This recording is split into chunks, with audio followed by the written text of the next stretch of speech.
So, Ignite. So now we've handed out all our stuff. We don't need to be seeing all that. Now's the bit where we just get to learn something about each other, okay? And again, if you need to go out, please, to go to the bathroom or whatever. Bathrooms are, if you go out of this glass door here and just go straight down, take a left. That's there, but you can't get back in there unless you have your keys, your golden key, or you can just walk right back around. It's not a big thing, okay? But if you need to pop out, that's fine. Not a problem, okay? So I need someone to start off, and we'll start with Dana, since I know Miss Dana. Yeah. Dana, let's just do the name. Okay. What you're doing here. Okay. And your big why. Your big why, ladies and gentlemen, is why you're in real estate. Why you wanting to do this.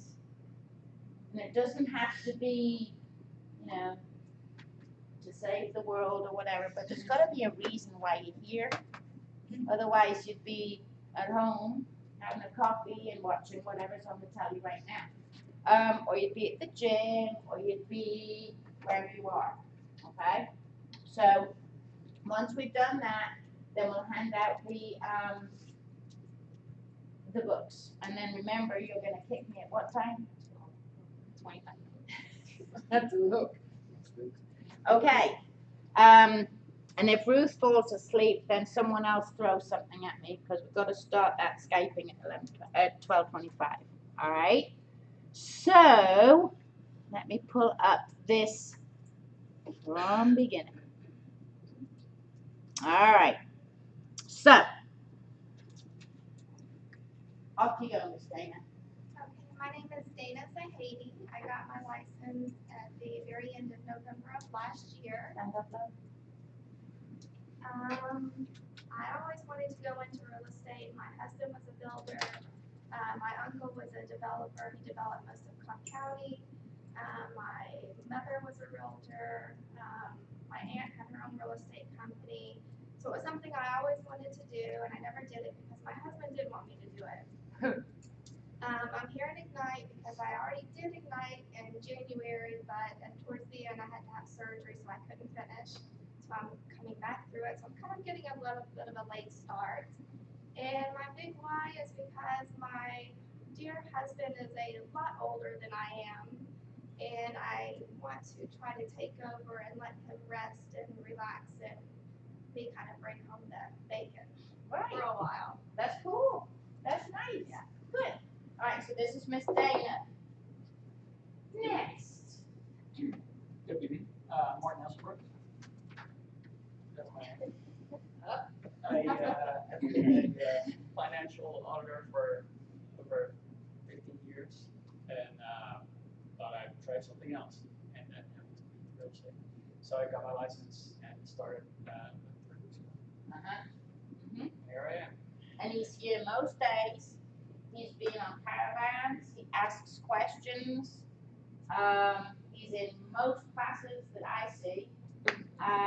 Business meetings on a Wednesday. That's what it takes. Treats it like a job, and I'm not blowing smoke.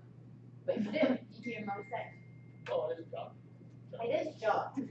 However, there's some people think that they can just flip flop in and out. So the max goes up, you're good. So your big why is what now? Try something new after what I've done. See if this works over that. I'm interested in real estate. So I'm trying to find my way. There you go. There you go. So once you've said your piece, then you get your book.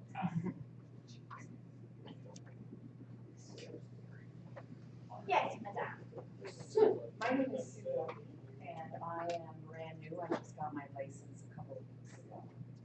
And I spent 26 years in a corporate environment, working my way up the chain, and was laid off about a year ago. And understanding the way most corporations are nowadays, that's just the way it goes. It doesn't matter who you are or how good you are, what your past is, you're always on the list somewhere. So unlike maybe these two, I never thought about real estate. And it was something that wasn't even on my top 50 things to do. However, I have a couple of friends that work in the business, and the way that I see it, it is something that each one of us can have for ourselves. Whatever we achieve is based on what we put into it, and that's what I'm gauging right now. It's exciting to me because I'm learning something. Other than having bought and sold multiple houses in my life personally, it's nice to see it from the provider side, let's say. So that's what I think. I think that's great. And I'm sorry you were let go, but I'm glad you're here. It happens. It happens for a reason, right? Tens of thousands Oh, of I know. people Yes. every year. I hope so.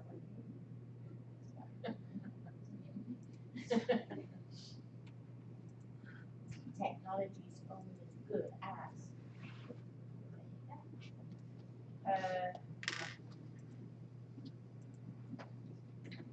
Sorry. All righty, next, Asia. Cool, what does that stand for? Antoinette Jovan. Wow. Just easier on everybody else. AJ, it's like this one, you know, like vanilla, just, no, it's not. But yeah, go My ahead. name is AJ, or everyone can call me AJ. I'm from Atlanta. Just got my license 2 weeks ago. My big why is for a couple of reasons. For one, I lived in Kirkwood for 5 years and literally watched like homes being torn down and rebuilt for like $500,000. And I just felt like I could get in on that, you know, financially. I think real estate is like sky's the limit financially. Also, I just think it'd be a great source of income with Atlanta growing so rapidly. So I just want to try something new. I'm an entrepreneur at heart, so I just think I might do well in the industry. Cool. What did you do before that? Well, I have a tax business that I started about 4 years ago. Yeah. You're still doing that too. Yes, I still do that.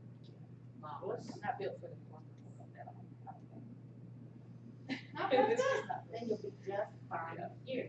Are you on my list or not? Have you registered yet? On either part of it, yes. But this was, did you do it over the weekend? No, I just did it this morning. Oh. No worries. That's still the list I have in front of me. Hello again. I'm Christina Heflin Sullivan. I've been in the business 83 years next month. I started out on a huge team as a buyer specialist and never took Ignite. I actually wasn't really even told about it. So I joined First Atlanta last year, love it, and decided I had some health reasons earlier, still couldn't do, but I'm trying to do the class this time. Okay. And my big why is I've loved real estate since I was a teenager. My mom and I used to go to open houses and check out new developments and stuff. So it's kind of just in my blood. She loves to decorate. So I have will be 17-year-old next week. And I take her on open houses and stuff, and she's interested in real estate to do that on the side of going to college. My mom says she's going to take it. She doesn't always do it. So maybe one day have a 3-generation team. But I just love it. I'm passionate about it. And I was in corporate America too. And it doesn't matter how hard you work. Correct. You just can only go but so far. So I'm here and love it. Very cool. Welcome back. And you've got your book, right? You had your book. Yeah. I'm Alex Cruz. I've been licensed for right at 11 months. Taking Ignite for the second time, just to give a little jump start again. I'm actually in the in-town office over by Ponce City Market. Big reason why I got into real estate is just to kind of have a second income, as well as, you know, make a good transition out of current situation, I guess. Good. So, Good.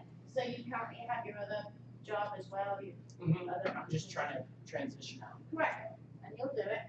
You'll do it. It'll be a little bit harder for those that don't have that, okay, or that don't want to leave that, but that's okay. Plenty of people have done it before you, so that's good. Well, and you text me and tell me you're gonna be somewhere else, because I know you're with the different essentially.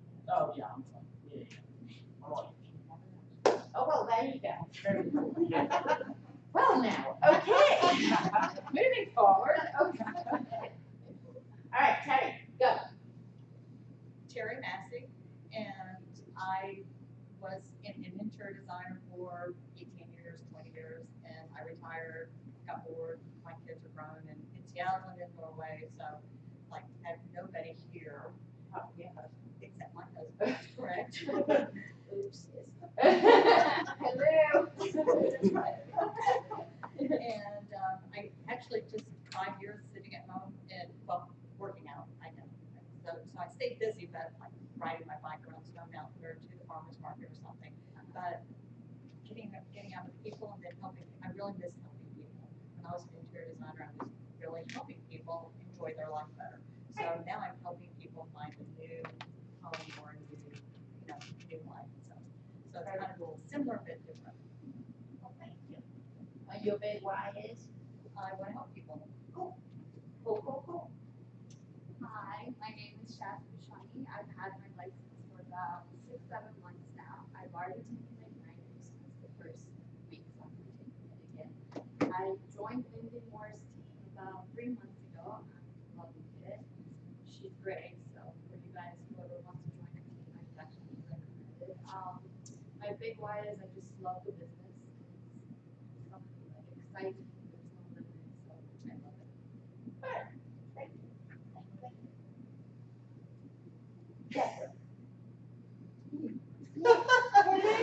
Deborah. Somewhere else. So I am Deborah Finkler. My husband Frank is an agent here. He's been working on this business for about a year. I just got my license. I too have had a long career in more traditional kind of work. My background's in marketing and communications, and I guess my why is right now to help you grow this business. Frank. Yes. No. Yes. We're praying for you.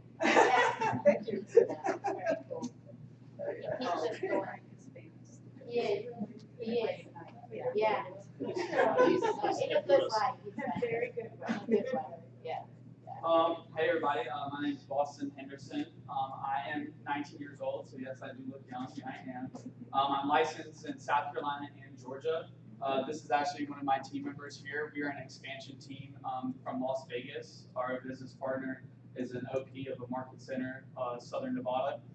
So he's mentoring us, coaching us, funding us, and we have a 25-year business plan. And it is a family business, so it's our mom's involved. She's been in real estate for 20 years, but she's in corporate as well. She's never been able to do it full time. So our big why is pretty much family. That's why our business partner is helping us, is because he sees that we do have family goals and everything, and we're working hard for each other. So our big why is to build something that we can have in our family for generations to come. Where is your mom right now? She works for State Farm. That's actually why we But relocated. she's in Atlanta. Yes, or- yes, yes, she's Okay. here. Cool. And hopefully she'll retire by the end of this summer. Really. Oh, good. And then, And she'll come full time with us. yeah, absolutely. And how long have you had your license? I got my license when I was in college. I went to college for a year, University of South Carolina, so I got my license there last year. Got it. And then it transferred here to Georgia. Yes, ma'am. Yes. Hi everyone, I'm Killian. I'm 21. I'm with Boston on the same team, and I just started real estate about 3.5 weeks ago. And my big why, like we said, is family, and I would like my parents to be proud of what I'm doing, hopefully one day. And I used to be a personal trainer before this. Very cool. And where does your last name come from? Grandin? I was born in France, not French, so I don't know where the last name comes from, but you can say that. So you are French? Yes, ma'am. Tell him to speak to you. He can woo you.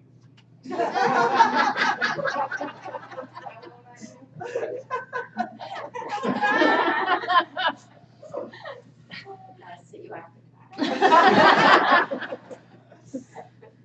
And a few others too, there'll be a line. Oh. It's fine. It's open. Well, welcome. Thank you. Now, I didn't don't mean to have, go, please. hold on a minute. When did you register? I think I might have registered with him with me. If not, we'll take They're not. Okay, go back on when you can and get, and register him so he gets a CE and post. Right. Okay, or whichever it is you need, all right? And then when see that, it's Killian, right? In Groveland. Yeah. Okay, I did my post in South Carolina. oh, so I'm it's not- CE then? Yeah, that I was you just want to making work, sure. okay? Yeah, so your post is already done, check, gone, great. Now you gotta go on to the next thing, which will be that C, which is that 33 hours that I read out. Yourself, this was the first lady to the class today. Yes, when I was having issues with Skype. Yes. Hi guys, my name is Ruth Anderson. I recently got my license and I'm transitioning out of corporate America. And my big why is my son. I just, need to be more flexible and available for him. So I figured I'll transition to something that allows me to do that.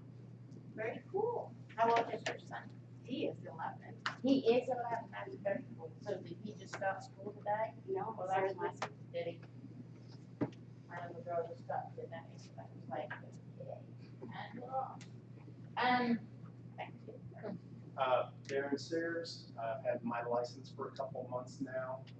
My big why, my wife is also an agent here at First Atlanta, and just trying to build a team with her and support her. And she's fairly new herself, she's had a license for a couple of years. Well, good. Did you have children, Mr. Sears? Just had one 9 weeks ago. 9 weeks? Mhm. Is that when So she's home? Yes. She's not upstairs at the minute. No. Very, very cool. Well, I am Chelsea. I've had my license for a couple months now, and I'm transitioning from military to real estate because I've always had passion for real estate, something I've always wanted to do. My big why is because I need to do where I am, and I figured I should follow my passion. Very cool. Did you register already? Yes, ma'am. When did you do it? Next. My name is Pamela Jeter. I have been to Ignite before, about a year ago. My big why is I currently own my own business and have for 22 years. Whole Foods is my client. So I'm a broker of another sort, and I'm transitioning from owning my company to selling it and becoming a real estate agent full-time. And anybody who's doing that, we can start a little support group because wow, what a ride. Yes, so, No, that's good. That's good. Keeps me laughing, this one. Miss Jeter, you're amazing. Next. You gotta go for Pamela. I have one. My name is Kiwanda Walker. I currently a business analyst for an IT company. I got my license in April and decided to join KW last month. My big why is just something different that I want to do and trying to transition out of the corporate world one day. Basically. And you have your thing on, so you're still doing the other Yes, job. still doing it. One of those telltale signs attached to your belt. Yes. So, well, thank you for coming. So your big why was what now? I didn't hear. To hopefully transition out of the corporate world Uh-huh. to, into real estate. So you and Mr. Cruz are doing the same. Yes. Good. Good, good, good. Well, next.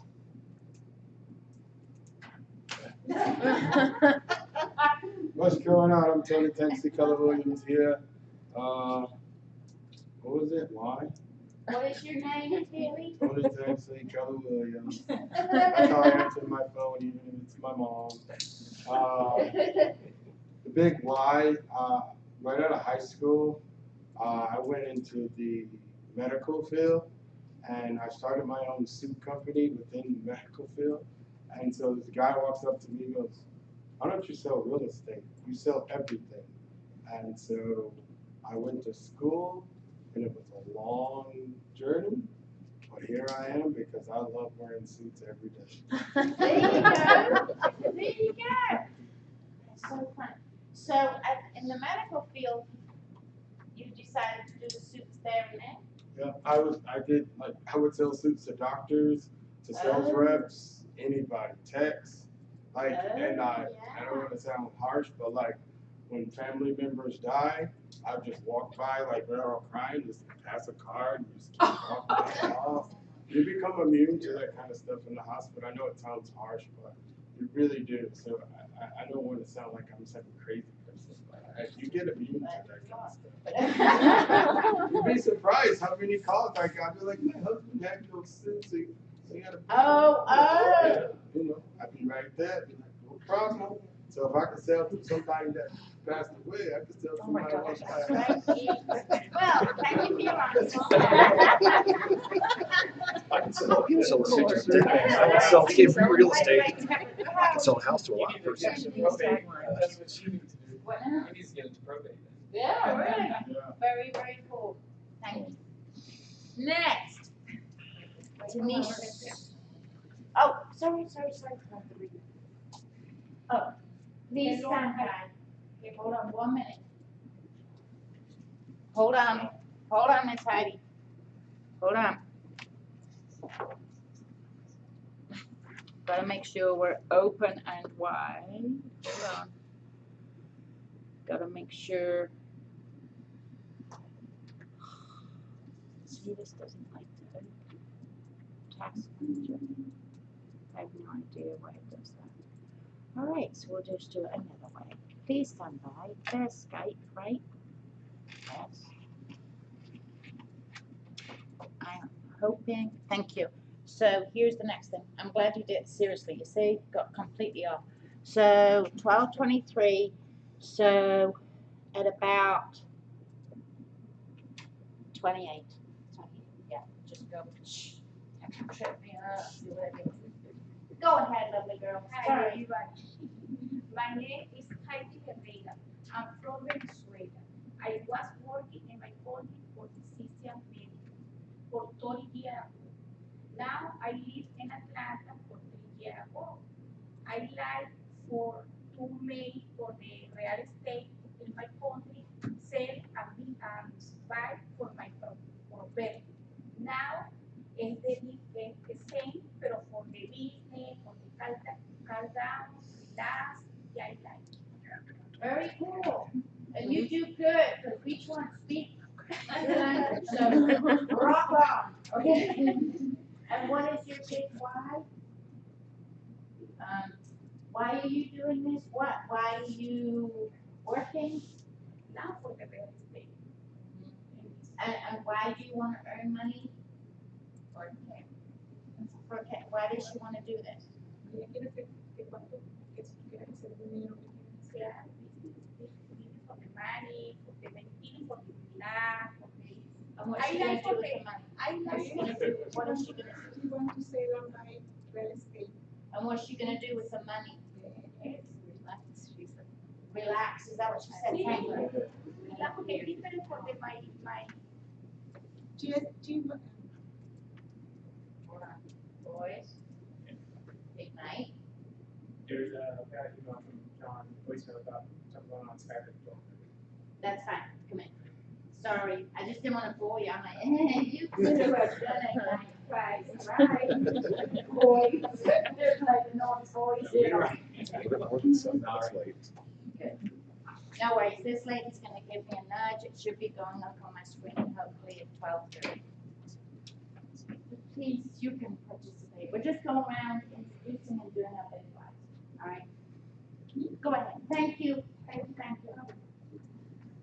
So my name is Renisha Carson, and I was born and raised in Seattle. I recently moved here from Denver. I've also lived in Houston, Texas, so I like to move around.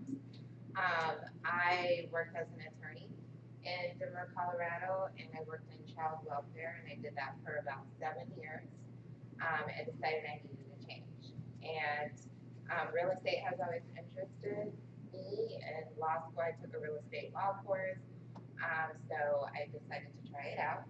I received my license about 2 weeks ago, and I think the most why that I'm doing this is for my family. I have a son, and I want to build a legacy for him, something that I can pass on.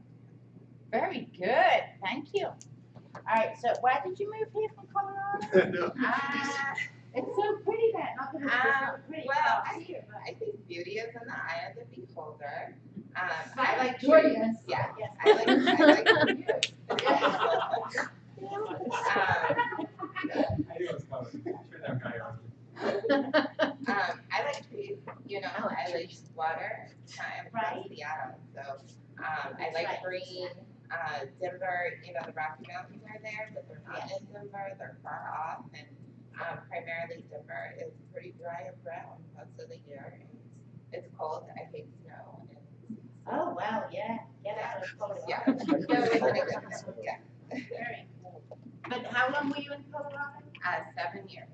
So you still have a lot of friends there, and I do. And we have very good friends who are in Colorado who are with Californians. So you need to bear that in mind for your friends, and when you're doing your mail outs and when you're doing your calls, you can still be making a decent amount of money in referral fees. Okay? So whenever we talk about referrals or smacking my shut. Okay. Fine. Hold on. Thank you. Whenever we talk about referrals or making your calls, you can still call your people in Colorado. Let's use her as an example, okay? Renisha, is that? I'm not messing your name up, okay? And because you never know, there's a friend that needs to sell her house because it's too small, buy a bigger house. Well, she just has to call one of our Keller Williams in Colorado. There's 2 that I know, and hand out a referral. She can get 25% then of the sale. So that's just one sale. So it's not just, oh, well, I don't know anyone in Atlanta. That's okay. You'll get to know people with the stuff that we help you with in class and in other classes and Ignite. But you can still be calling your previous life. Okay? So let me have a look here a minute and let's see what we get. Sorry that you two are in the firing line. Oh my goodness. Hold on a minute. Can you see me? Okay. Yay! Give a thumbs up to the gentleman. Yay! Okay. Can you hear me? Yes, thumbs up. Oh, right. Well, hey guys, thanks for having me. Fiona, let me know if I can just start. Yes, you can start. Okay, hey guys, thank you so much for having me. I appreciate it. It's always fun to come in and chat. I wanted to talk a little bit about lead generation with you guys, if it's okay. So to give you some kind of, sense of the business that I run a couple of different types. I run an all referral type business. We represented more athletes, professional entertainers than anyone else in the United States prior to us and professionals. 800 NFL players, not to mention baseball, basketball, and everything else. We also represented 25 of the top 50 electronic DJs in the world, and most of the rappers, including Young Money, Drake, all those guys. That's a referral-based thing. I've also then built a real estate team, which, making cold calls, we did about 406 transactions last year, and we were nominated for Inman's Innovators of the Year for 2017. So I've seen it from both sides. What I'd like to see, show of hands, is everyone in the room who loves making cold calls. Go ahead. Couple guys. The vast majority of real estate agents in these United States really don't like doing that. And one of the things that I was never really clear on at KW, this is my 19th year with KW though. By the way, I came right out of high school and opened up a franchise. I'm 37 now. And since the beginning of it, it's always been weird because we've been building these businesses that so many of us really don't like to work in. Like, you kind of come into Keller Williams, which is great, and we talk about through Ignite, we talk about through Bold, making all these contacts, which is really important, and you have to do it. I'm not saying you don't. But it's really hard. It's not complicated, but it's hard. And I think the reason it's hard is because we've been hardwired since birth So I have a 4-year-old son. His name is Jackson. And I'll give you an example of what I mean. I saw him in Toys R Us the other day. I turned around. He was talking to a stranger. And I ran over and I grabbed him. And I startled him. And then I looked at the stranger. And I'm a 5'10" Jewish guy. So I avoided the confrontation immediately and I ran the other way. And when I got my son, I said, Jack, don't talk to strangers. It's not going to work. Don't do it.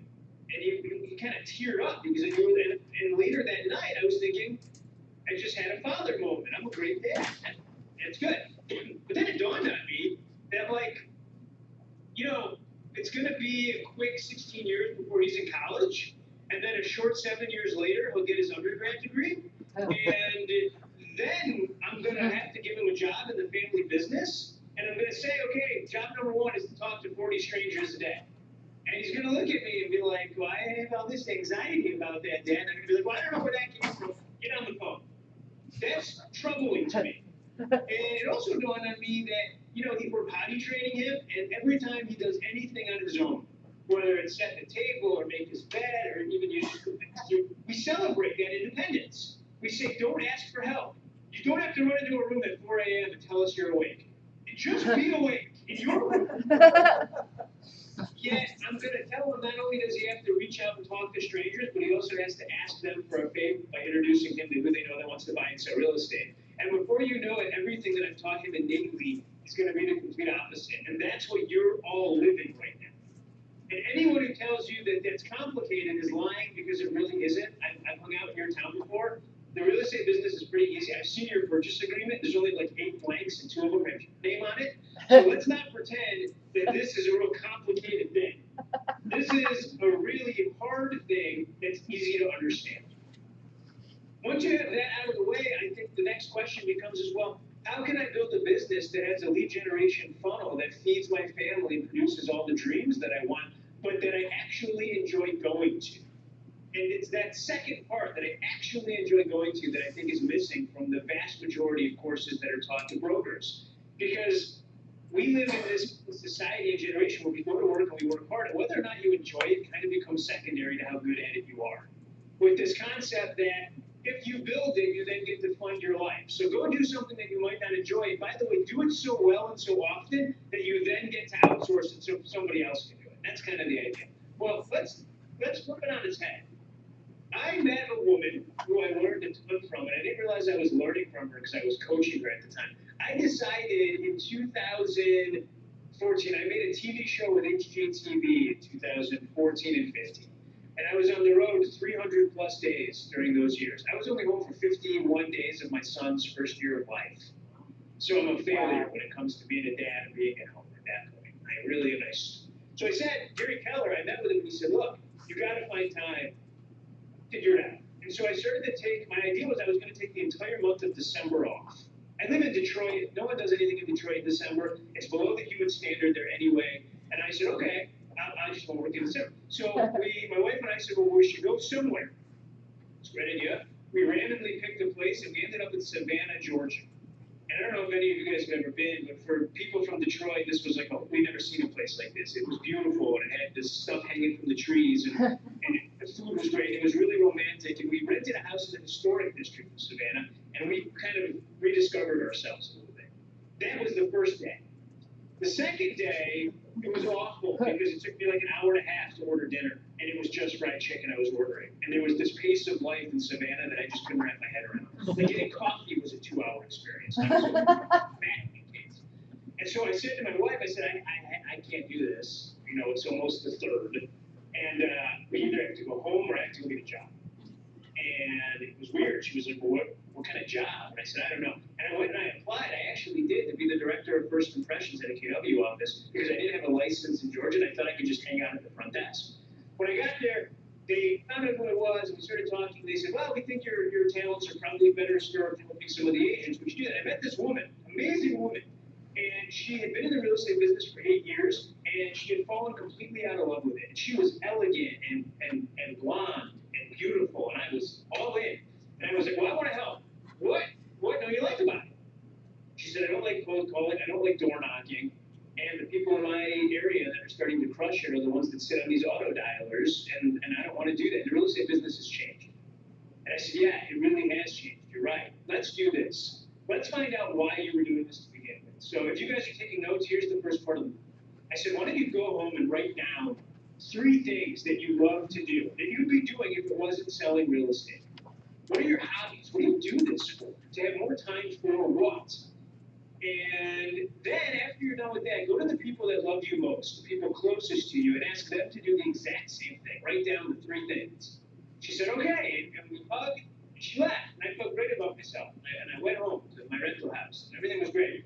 I saw her 2 days later, and she was crying hysterically when I did. I said hi, and she just broke into tears, which was terrifying for me. I'm a guy. I didn't know what to do. Like, I did that thing where you kind of, you don't really touch them, but you put your hand close. I did this real awkward guy thing that had no effect to make her stop crying. Then I jumped to the next thing, which was telling her not to cry, which I don't know why people do that, because when you tell someone there's no reason to cry, they just cry harder. And she was a mess. And I said, what happened? She said, what happened is that I went home and I talked to the people closest to me, and they have no idea who I am. And not only is my world and business completely up in a mess, but it also is at home now. And I said, well, tell me, what were the 3 things you put down? And she said, I put down tennis, shopping, and boating. And I said, okay, we don't really have boats in Detroit, but I get the tennis and the shopping thing. What else? And she said, well, I went to see the people I love most, and I asked my boys, she had 2 boys going to college, what did they think that Mom likes to do? And they said, Mom likes to cook.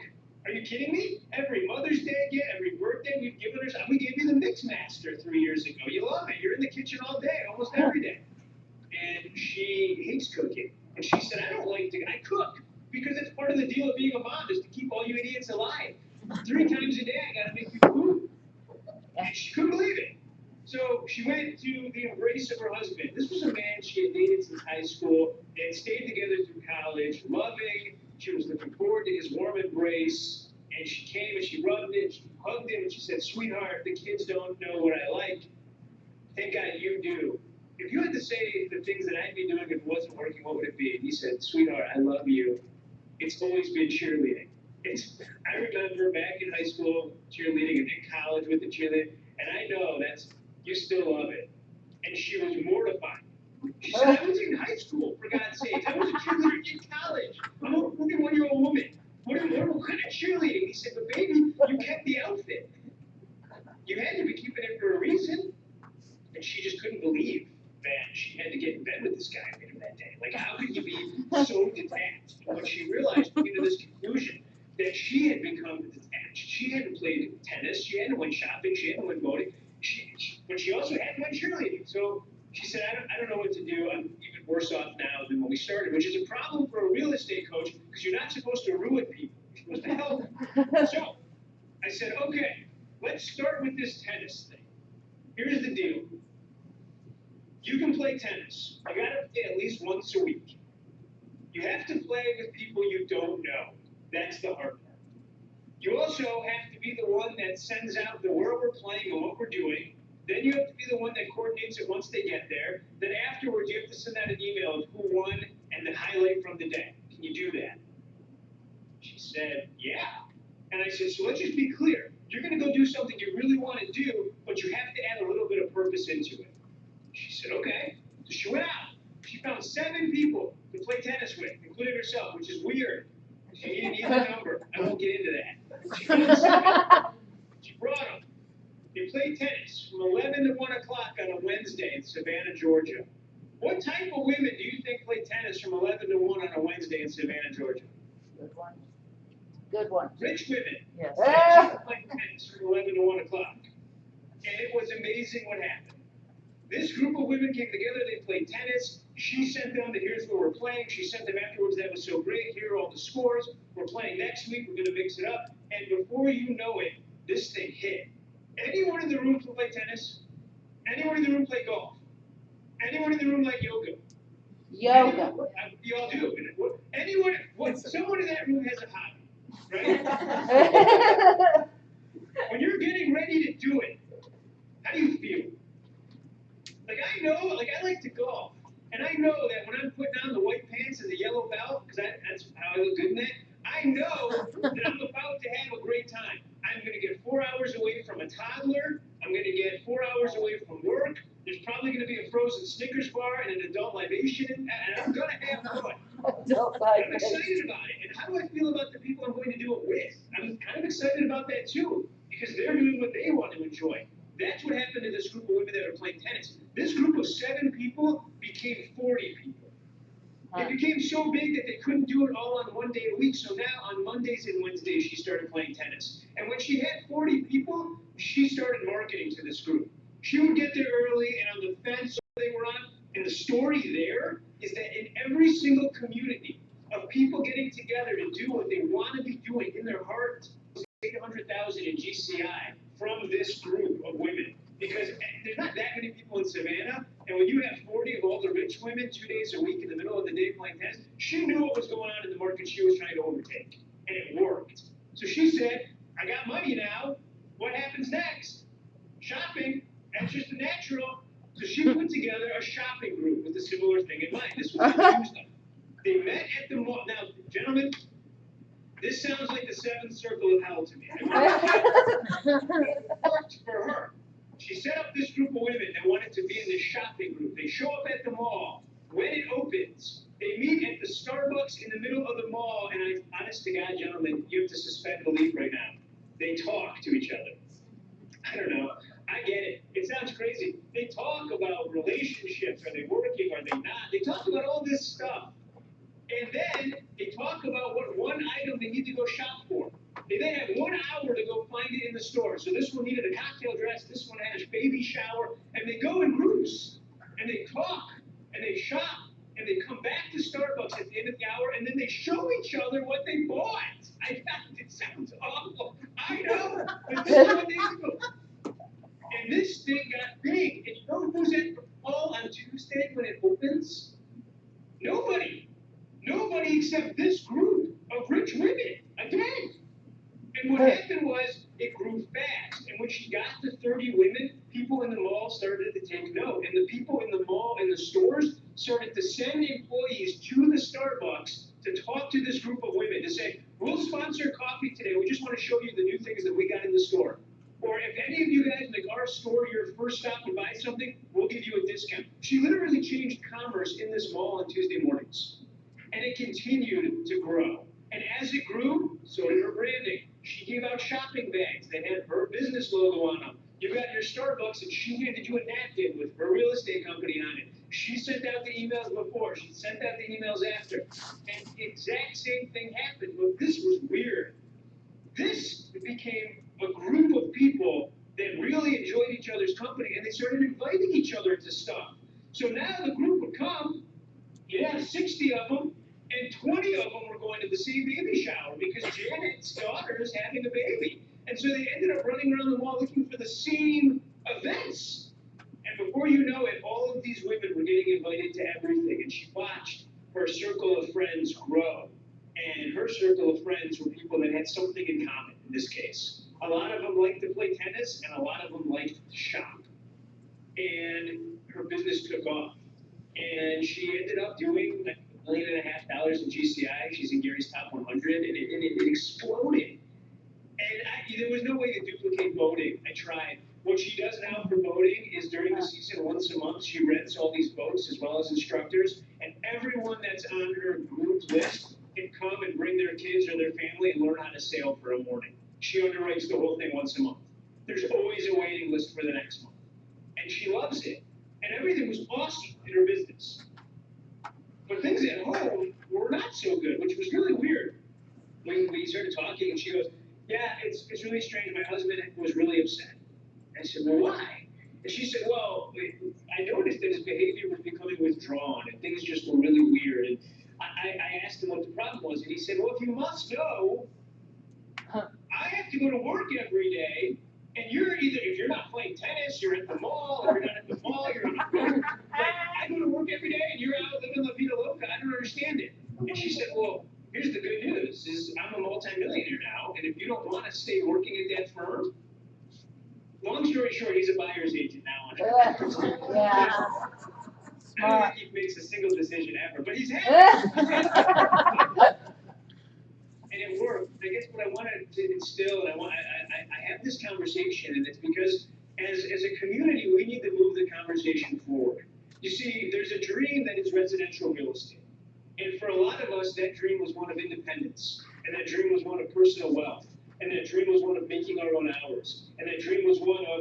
industry that put us above wherever we were. So I look back on where I was before it. And then we see that like 40% of the people that get a residential real estate license get out of the real estate business within the first year. It's a scary thing, but it's real. And I think the only reason people get out of our business, which is the greatest business in the history of the world, is because the dream that they had becomes kind of foggy or kind of shady, or they just can't see it clearly anymore. I mean, think about personal relationships. The only time you get out of one is when you're unable to see a path forward that's fulfilling to you. And I think that's the same reason people get out of residential real estate. They're unable to see this thing ahead of them. And you know why I think it happens? Because they're not making any money. I think they look at their personal bank account, and that's how you check the health of your business. And you say, well, I'm not making any money. I don't have any money coming in. Now, if you loved what you were doing, that might not be enough to get you out of it. You might say, you know what, but I love this, and it's my dream, and I'm so close, and I'm going to give it another month. However, if you set up your day such that you don't enjoy it, and then you run out of money, so you say, I don't have any money, and I hate going every day. I hate making cold calls. I hate doing those things. There's no part of me that's finding this fulfilling. That's when you leave. No money and no fulfillment. I simply submit to you that you can have both. That if the focusing question to set up your day was how could I enjoy this day? What could I do that would feed my soul and feed my bank account? That's a question worth asking. You see, at Keller Williams, we talk about building a business worth owning in order to have a life worth living. And I would submit to you that although those things sound like it, they're not mutually exclusive of each other. A business worth owning has to be one that you enjoy. A business worth owning has to be one that you'd be willing to go to every day if you were an employee in. A business worth owning has to be one that you're so excited about being a part of that you can't help but tell everyone about. That's a business worth. As far as a life worth living, I think it's the natural byproduct if you take care of number one the right way. So, I'd like to leave you today with one parting thought. If lead generation was your single favorite time of the day, how many hours would you spend doing it? And would anyone have to beg you to do it? Would you have had the time block it? Would you need an accountability coach if their favorite part of the day was to lead generate? No. It can be. It really, really can be. Go find a community or create one that's passionate about what you want to be doing. Within that group, you're going to find all kinds of people. These people inherently want to help you. These people inherently want to connect with you. Because deep down inside, you're connected by both having this shared experience of enjoying blank, whatever blank is. Once you go and you show them who you are and you enjoy it, asking for the real estate referral will not only be unnecessary, it'll be much easier than you ever thought. Because it won't be how to find a business at that point. It'll be how to find time to service the clients in between doing the things that you want to be doing. And that is a life.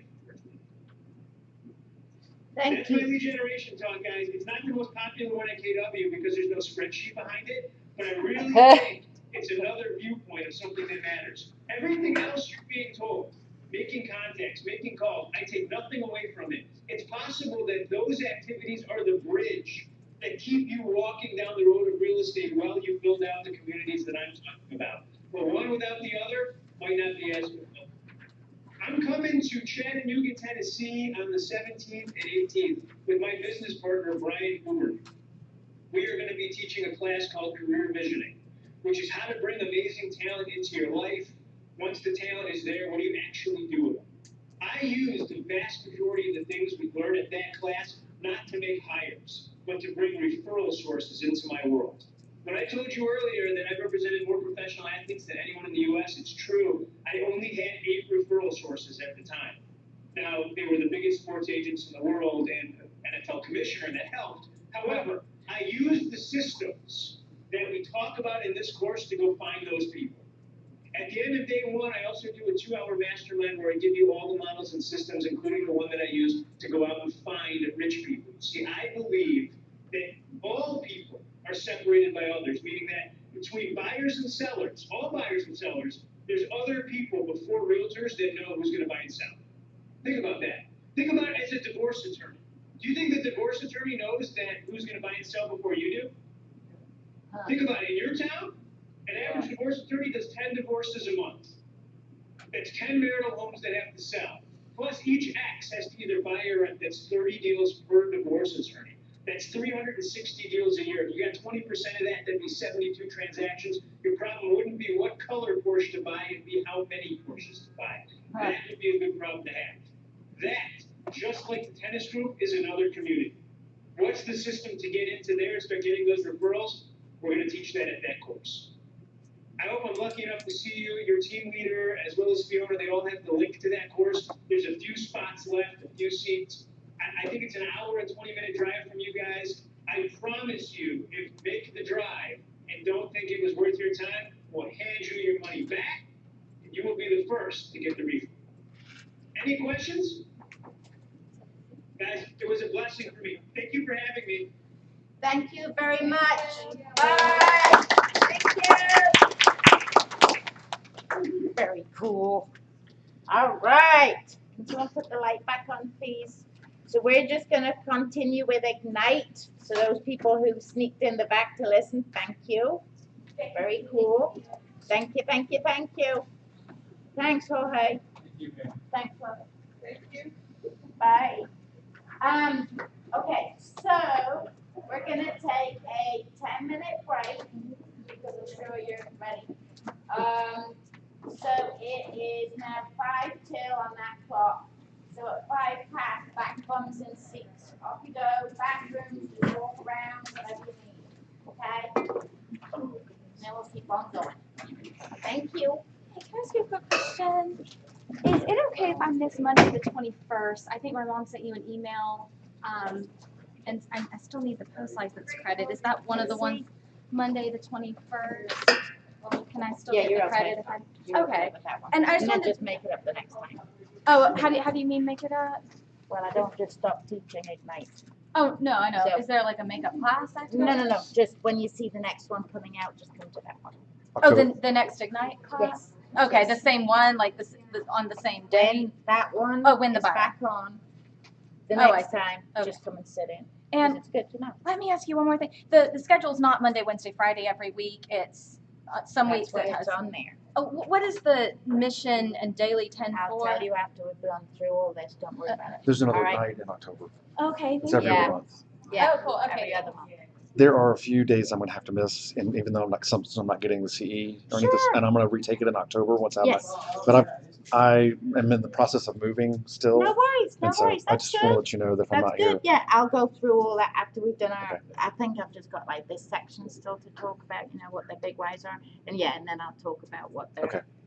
Thanks. Yes. Doing good. And tell me, what is his class? What is the name of it? If I look at it online, it's like under Keller Williams. I'll have to find it. Yeah. Okay. That looks It's like the an one- interesting Yeah, class. he is. Yeah. He's a good guy. Yeah. He has Um, a lot of tips. I know. They were good ones, and he's so realistic. Hold on 1 minute. I will get the Jason. Oh my gosh. Okay, I've got to speak to him. Hold on. He's just asking me something. Hold on. You need to be on your break because I'm on mine. Oh, I'm on the break. Okay, good. Nice dress. I like. I know. I love yours. Oh, thank you. Yes. Okay. I sent to you my ticket, my registration ticket. Okay. Here, Good. Heidi, my is complete because I don't have post license. Heidi have post license. Have you both registered? Yes, me. You both registered. Uh-huh. I'll Me pull it up is after for the break. Heidi is CE. because she have post license. Good. I understand. All right, lovely girl. She's right. Pretty dress. I sent to you. Got it. Thank you, lovely. How are you? Yeah. Oh, questions? Yeah. Of course. That's the first try. Yeah. Lucky you. I was freaking out when I go on the first try. Yeah. So you're not able to see that until the second time. It's so I know. I thought it was easy. Although, I mean, there were some questions on some of the understanding of this, but I just took my time to use my logic. yeah.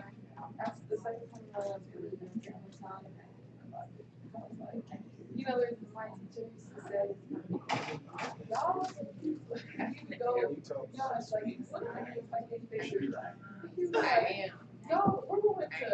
I have to New go York. back. Y'all want to go to Houston. I was like, no. I know. Like, so much. It's what it is. Yeah, yeah. So, you're welcome. Thank you. Oh, you didn't introduce yourself yet, so. No, I haven't. Yeah, she's a secret person yet. Yeah. We don't need to know yet. Nobody knows. Nobody knows. You're good. All right, I'm gonna go for Lou. I need to go for Lou. I'll be right back. I have 5 minutes. I'm good. Good. I do, after my last class this morning. Oh, I need to get my, my name tag. You have to order it. Right now. But, I just said something that made you do something. Take if you go to the FMLS, go to, training, and then you have a free training about how to find property. And that's a good way, yeah, I mean, this is gonna cover all your CE credit, but I would do it, and get you an extra 2 hours of CE credit. And the instructor teaches you like how to find properties like in a totally different way, so, it's really fun. Okay.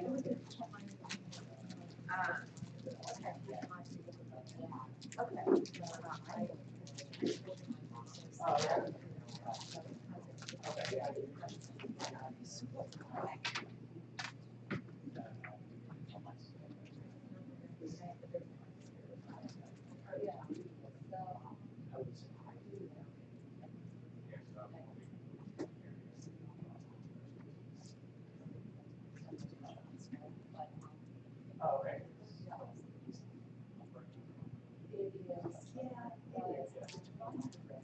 Yeah.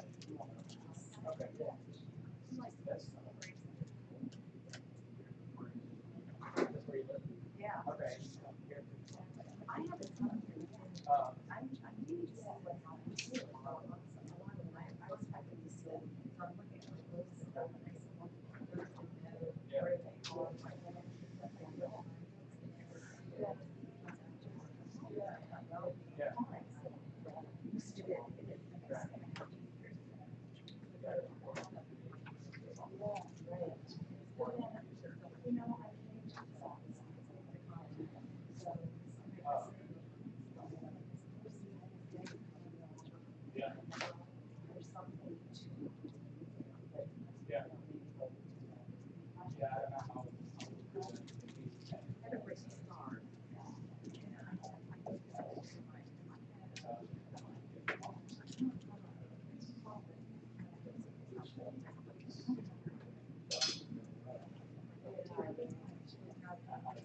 Actually,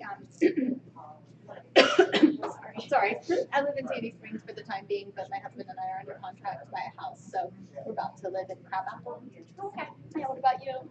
I live in East Cobb, I grew up in Roswell, so. Well, yeah, it's technically a Roswell address. It's, there's 3 developments, there's Crabapple Lake, Crabapple Park, Crabapple. Yeah, I think if I know where like the Kroger is and stuff over there, near that. I'm not sure. It's on Alpharetta, it's on Alpharetta. Yeah, it's almost Alpharetta, but they're cute little, they're like cluster homes, like starter homes for like, you know, people with no kids or maybe 1 or 2 kids, and most people move out by the time they have older kids. Yeah. I'm so excited because it's on the 18th, but we can't move in until like Labor Day with some of the no, they're gonna be out by before the closing date. We want to get new carpet in and like paint job.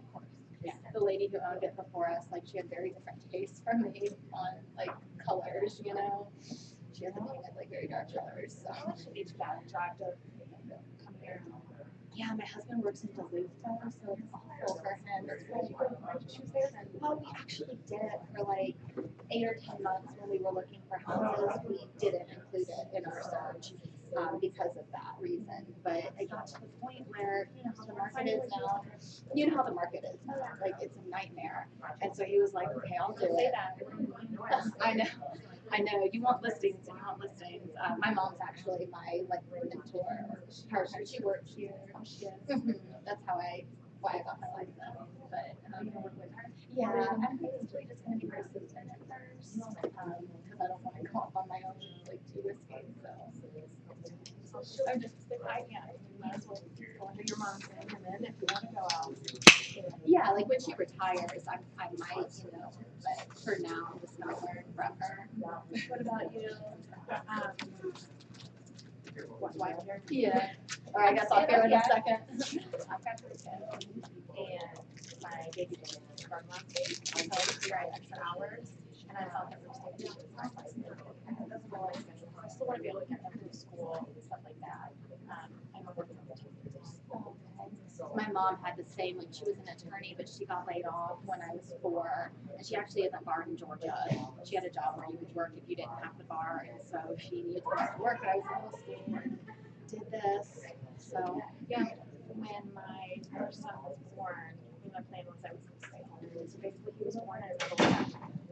And so he was born December of 06. What did you do? I worked with AT&T now in Bell South. I work both mornings. Yeah. Something nice. I had a real job. Yeah, I've never had it. I was just a receptionist, like I went to college. I know, like, I don't believe in administration and stuff, but I know I got, you know, I got my degree.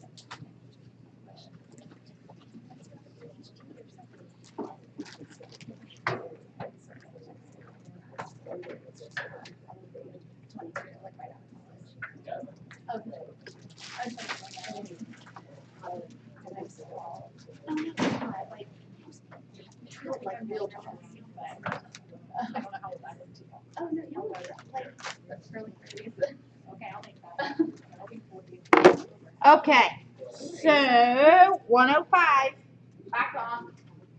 So I'm gonna turn this thing off and go back to our other thing. All right, so, shh, 1, 2, 3, hush. Shh, shh, shh, shh. All right, so where were we up to? This round. That road. This way. Okay. Just to let you know that Terry had asked there about the class, okay, that he's teaching, and I asked him for a link. As soon as he gets it back to me, I will let you know. I don't have standby. I will see if he has Jason and John. Hold on 1 minute. Checker now. Today we'll do the igniters. Because we started talking about 2 weeks ago. I hadn't even thought. Jason. Hold on. Going through my past emails. Hey, Fiona, you just Google Jason Abrams, Chattanooga. It's Uh-huh. the first link that comes up on Google for Eventbrite.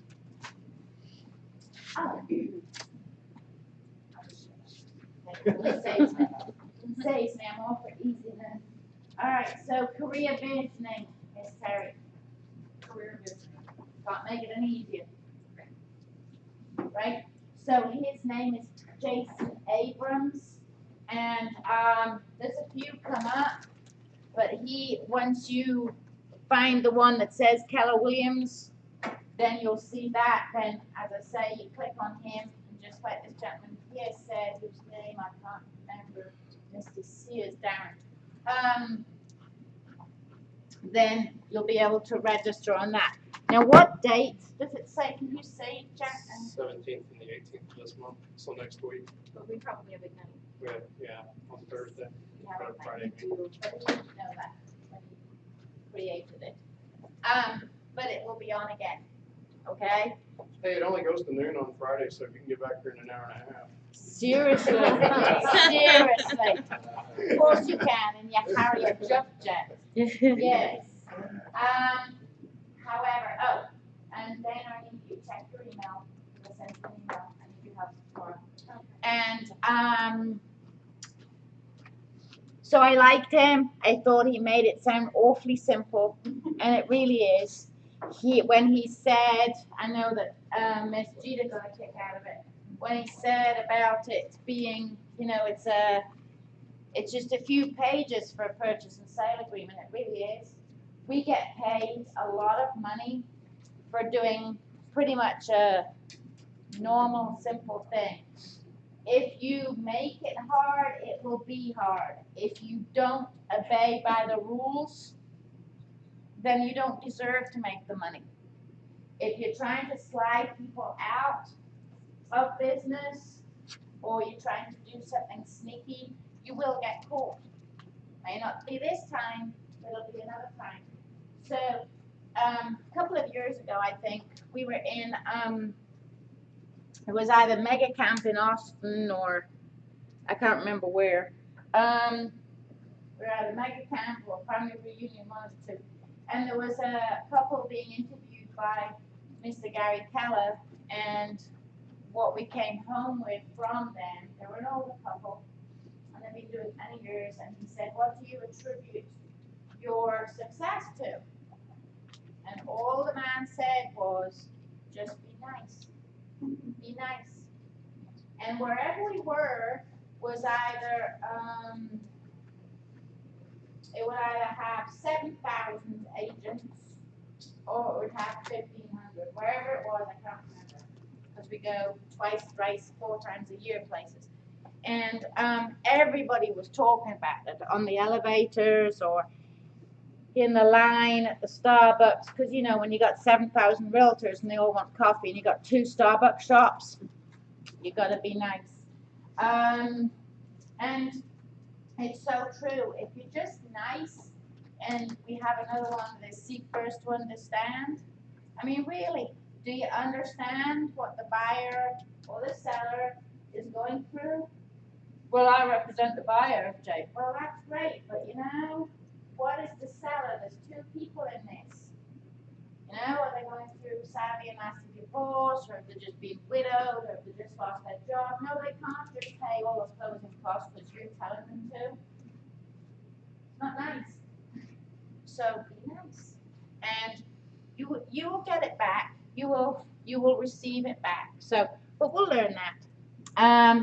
So we're up to you now. Yes.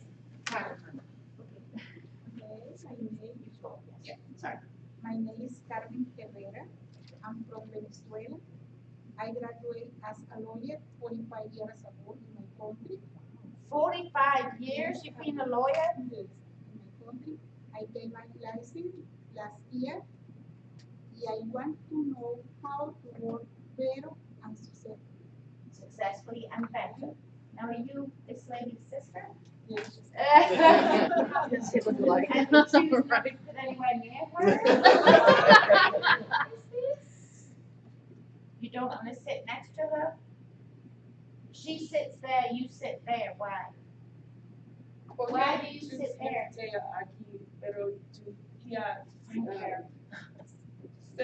I forgot the word. All of it, right? Yes. Porque sí, no siéntete do you not like her? No, yes. No, in different place. No. You don't like her? Whatever you said.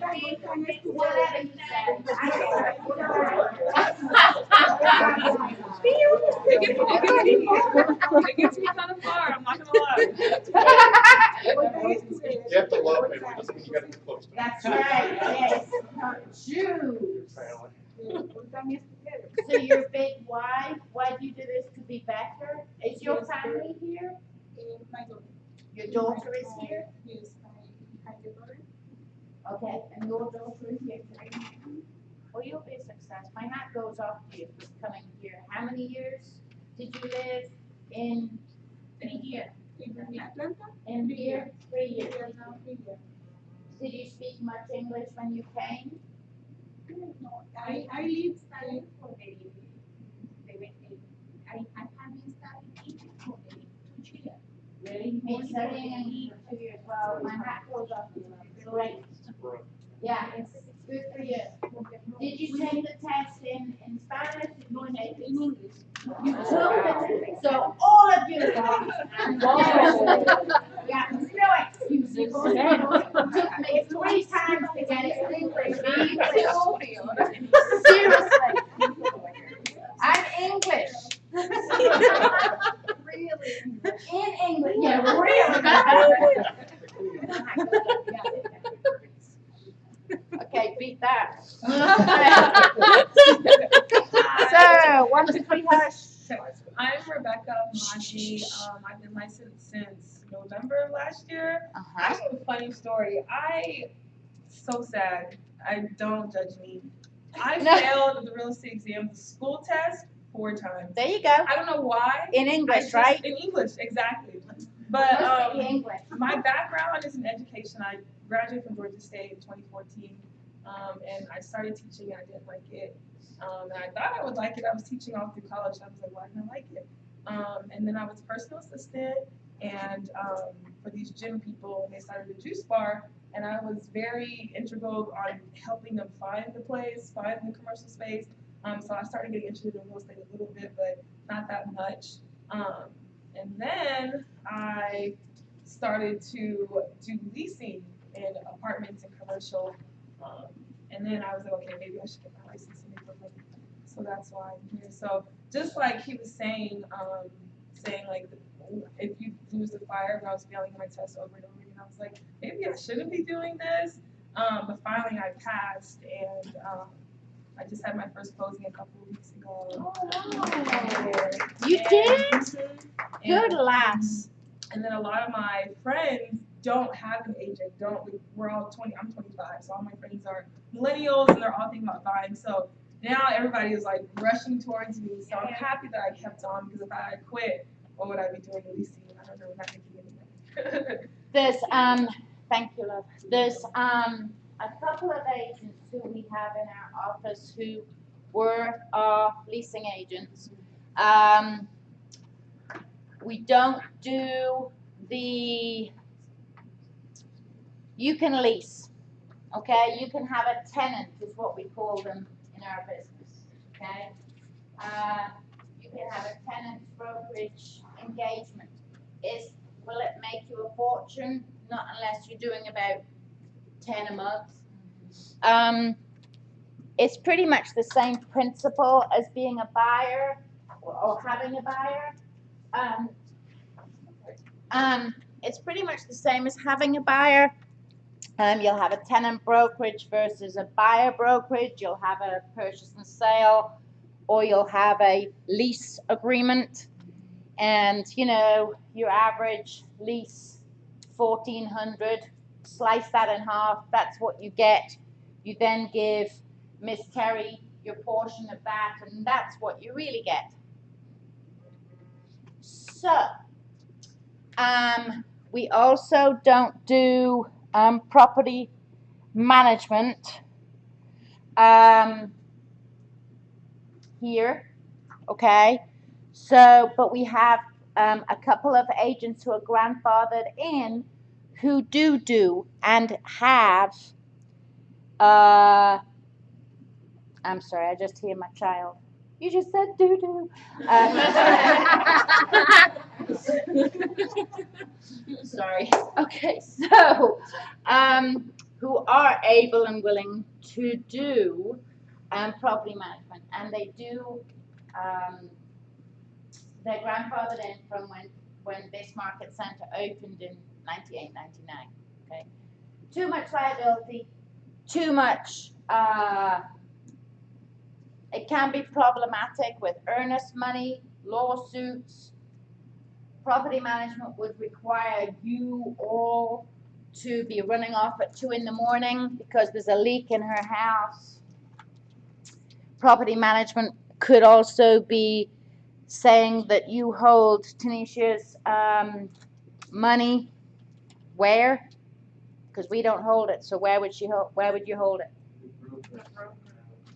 Well, you can't because we don't do it. So where are you going to hold it?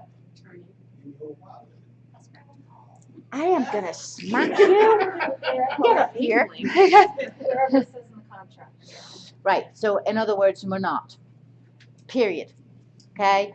So it's hard. So it's best if you do have the opportunity to work with a tenant, great. If you have the opportunity to work with a landlord, great. If the landlord then turns it around and says, yes, and after, I've moved to Zimbabwe or whatever, will you look after this house? Another word for, will you property manage this house? No, we can't.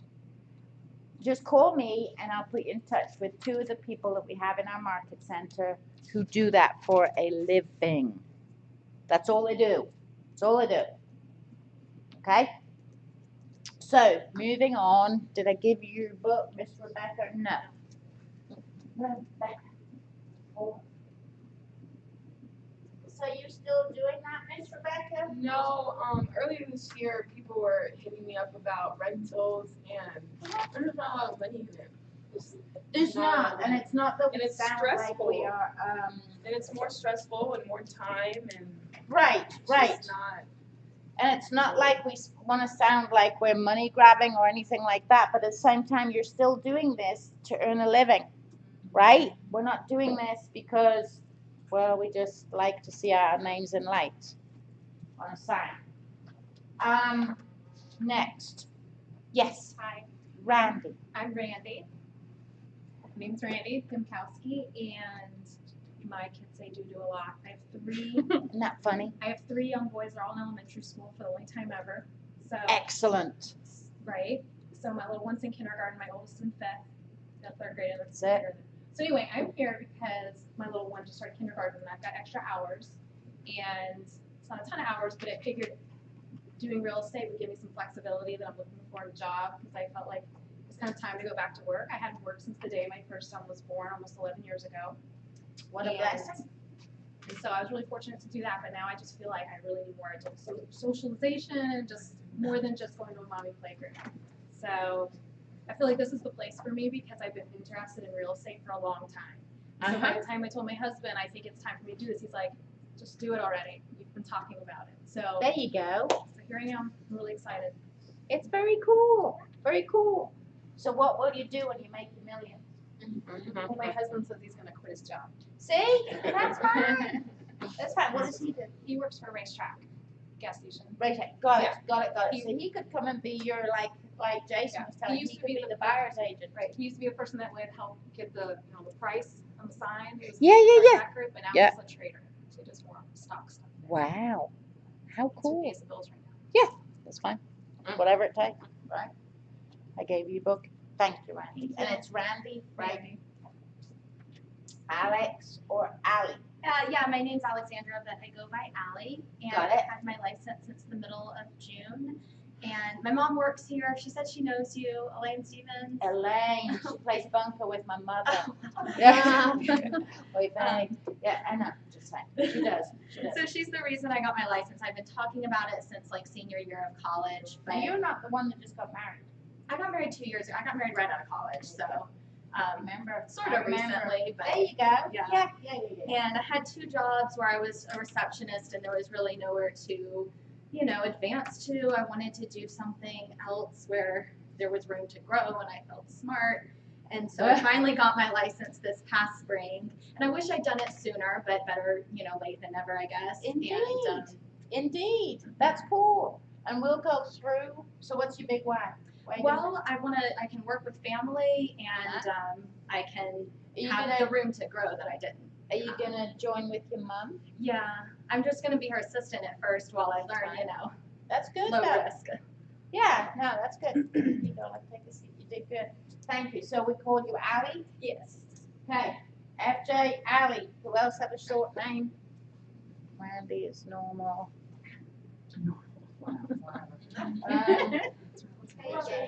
AJ.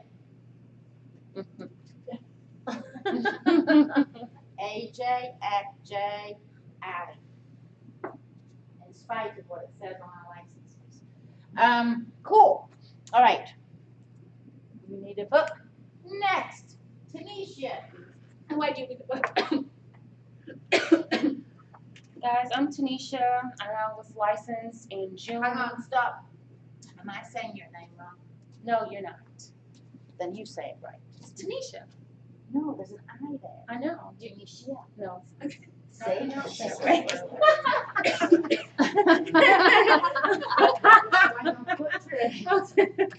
Hey, Elsie, how you Fine. doing?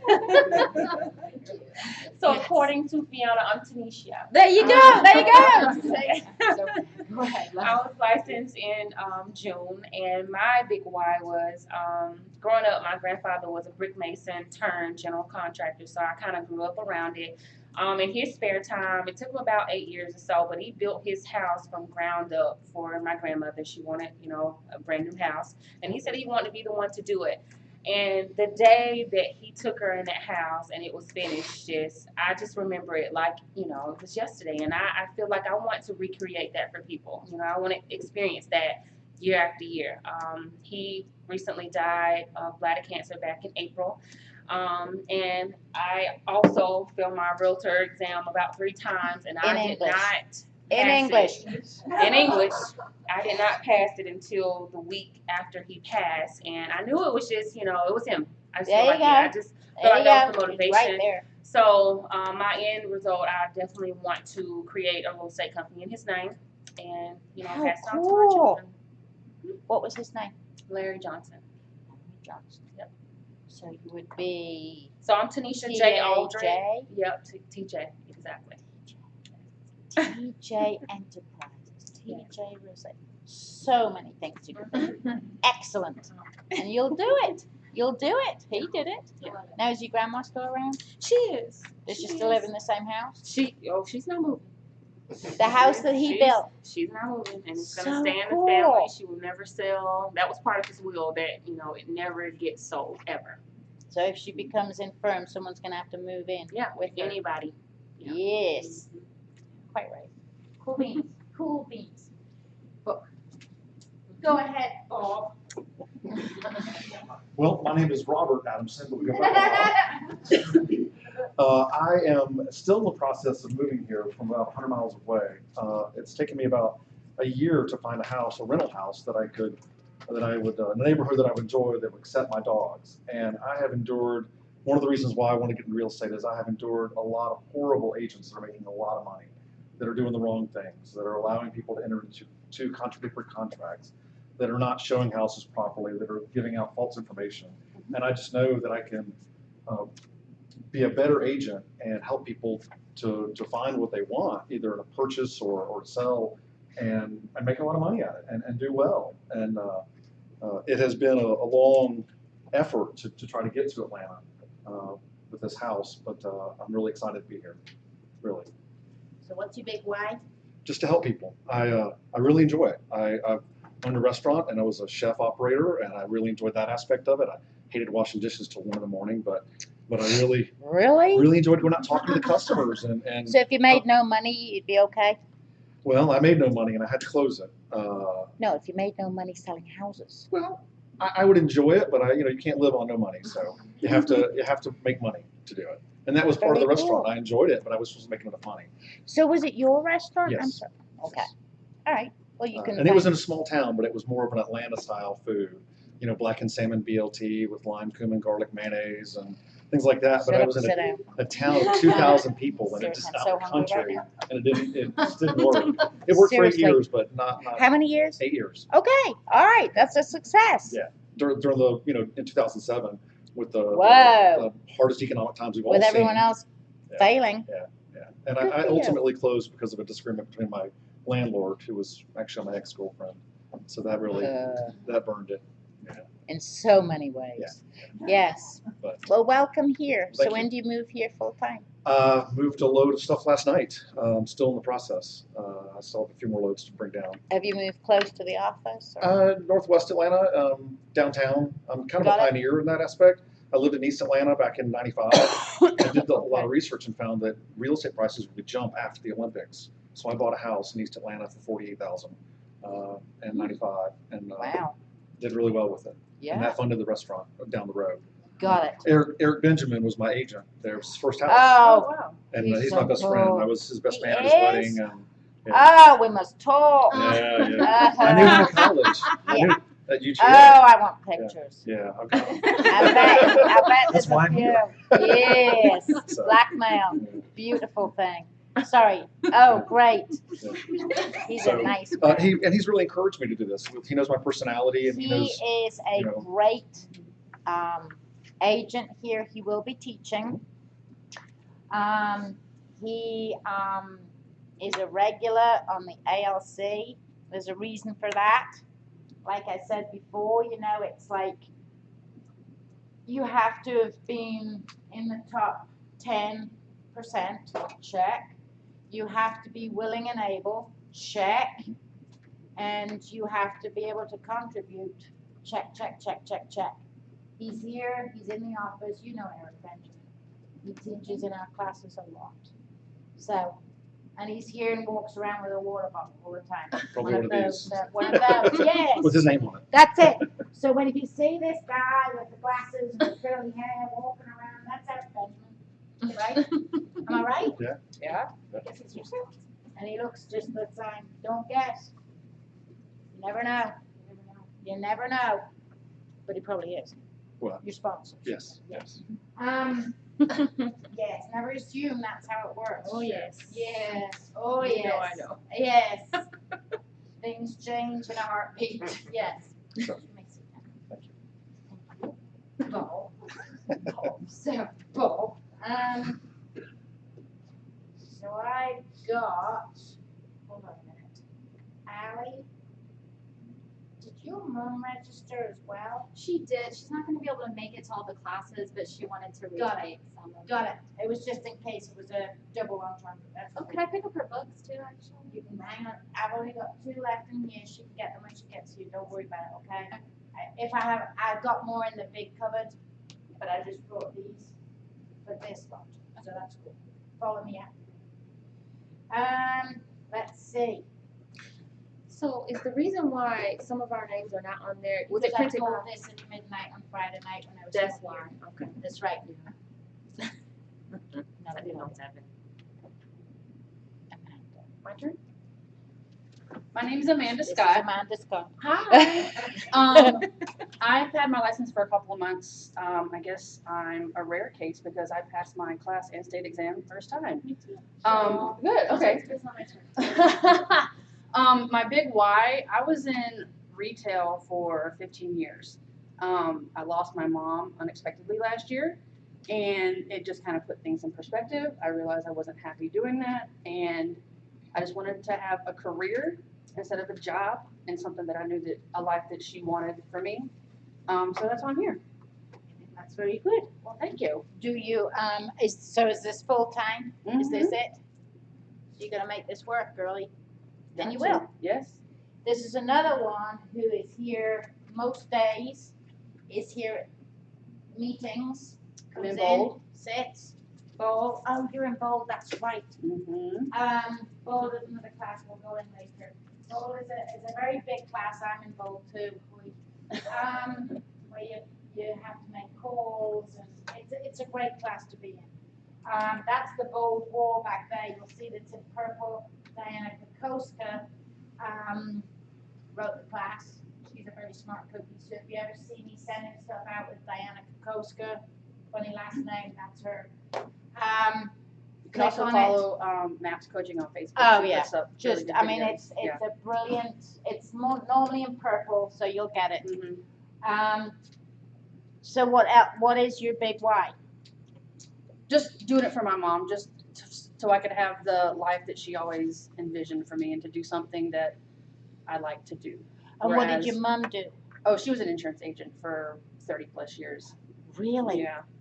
Good Yeah. for her. So, So yeah. sales. Yeah, exactly. You can do it then. Oh, I know I can. Yeah. Very cool. Thank you very much, Stacy. All right. So, did you all get a book? Yes. So here you go. Here's the last one, and you can give this to your mom. Okay. Okay. I'll just put it on the iPad. And say hi to them. And bow. She'll probably be there soon. Thanks. No problem. Cool. All right. So You choose Keller Williams as the vehicle to reach your goals. Ignite helps you build the momentum to get you there fast. All right, now, here's the thing. How you perform in here is how you'll perform out there.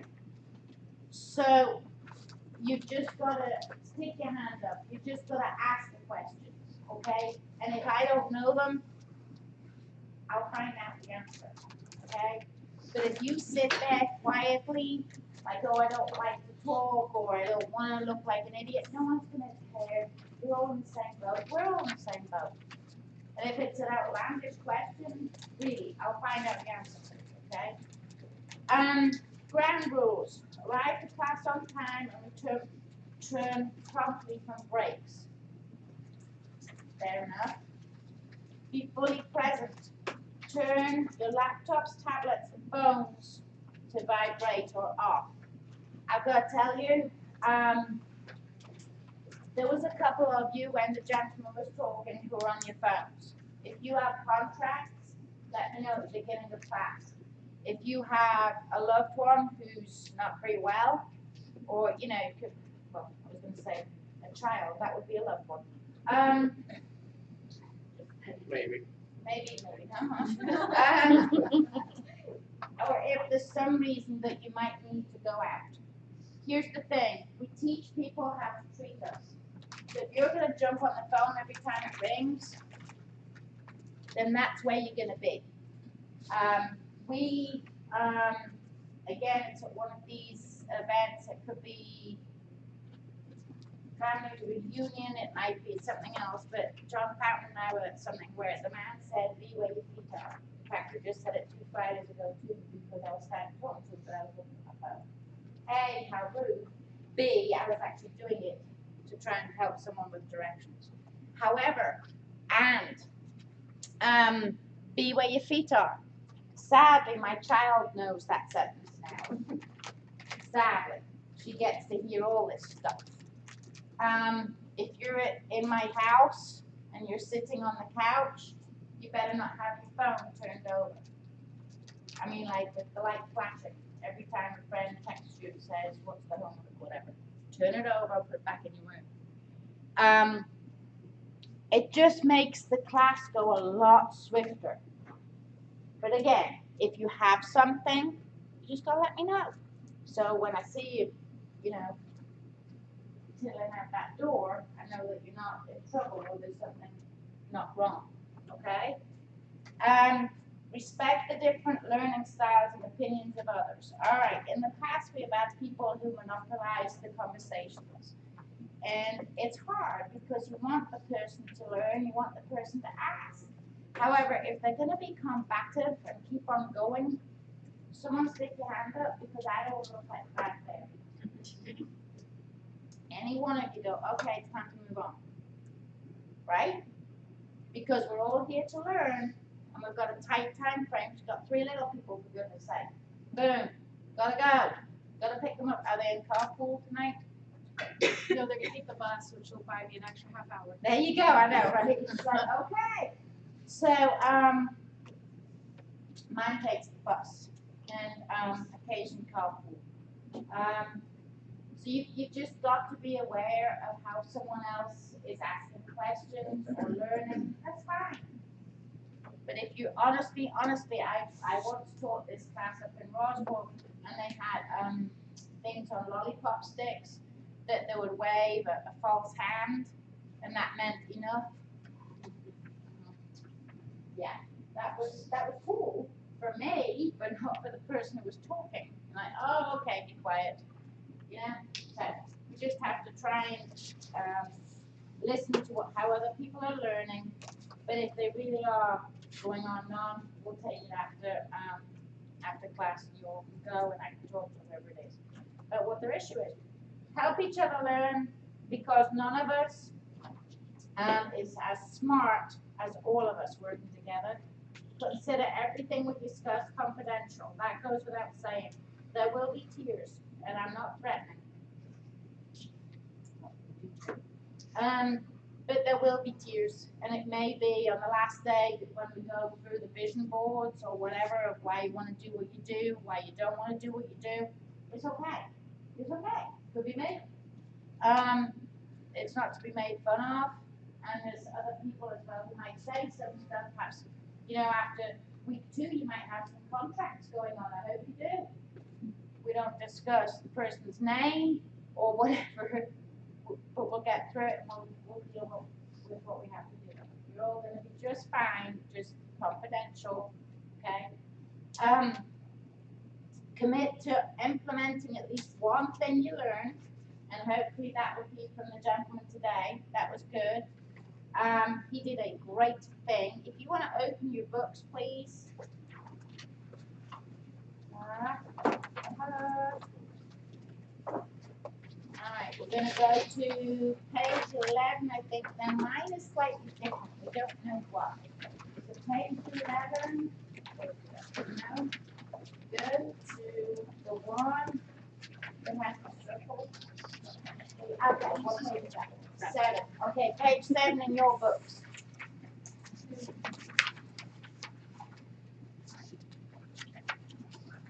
All right. Can we highlight and write these books? Yeah, they're yours, love. You paid for them. Yep. Thank you for asking them. You've got the most successful at this business. It takes certain mindset and attitude. Keep at it every day, and especially to excel. Okay? You have got to keep on going. You've got, and it's hard sometimes. I know. For those of us who have been in sales, or those of us who have had a license for a few more than 2 years or 2 minutes, yes, some days really are sucky. But for every sucky day you have, there's another brilliant week. For every nasty client you have, there's another 2 who are really nice and you just love working with. For everyone that you throw up every time you see their phone call come in, there's another 2 or 3 that you go, hey, that's great, it's Elsie. That's life. It's life. So what is the difference? What is it that differentiates those who achieve at the highest level from those who don't seem to accomplish as much? What would you think? What would you think? Why do you think some people do better than others? Their drive. The drive, uh-huh. They have a plan. They have a plan. Yep, they know where they're going. Sometimes you fall off, but it's better to have a plan. It's like if I said to you, Katie, Don, and I are going to get in some big, it's my bucket list, get in a great big fat RV and go from one side of the country to the other with our dogs. Great. Now, no offense to the blokes, gentlemen. A lady's a little bit more likely to either GPS it or ask the direction if their phone dies. Correct, girls? Yes. What do the men do? Nothing. Figure it out. Well, how are you The gonna sun's figure that it way, out? must be west. Because this looks like right road. Right. Yeah, right at the north. Yes, that would be my husband. You have to have a plan, Stan. You've got to have a plan. Can you imagine for those of us who have children and you just thought, well, they're just going to this building, this institution, and hopefully by the time they're 16, they'll have learned something. Do you think there's a plan? My child went today. Do you think there was a plan so that she knew which classrooms she at least had to be in? Yeah. Mm-hmm. Why is that? Because it'd be bloody anarchy otherwise. 600 kids, all in a middle school. I'm not sure. I think I was going to 203. No, I think I was going to 901. For the love, you gotta have a plan. Gotta have a plan. So your business is no different. So what's your business plan? You'd be surprised how many people do not have a business plan. What do you want to make next year? Okay. How are you going to get there? What's your average sales price going to be in order to get you there? Which neighborhoods are you going to target? Which are you not? At what point do you say in your head, nope, not working with this person anymore? they're rude, they're upsetting me.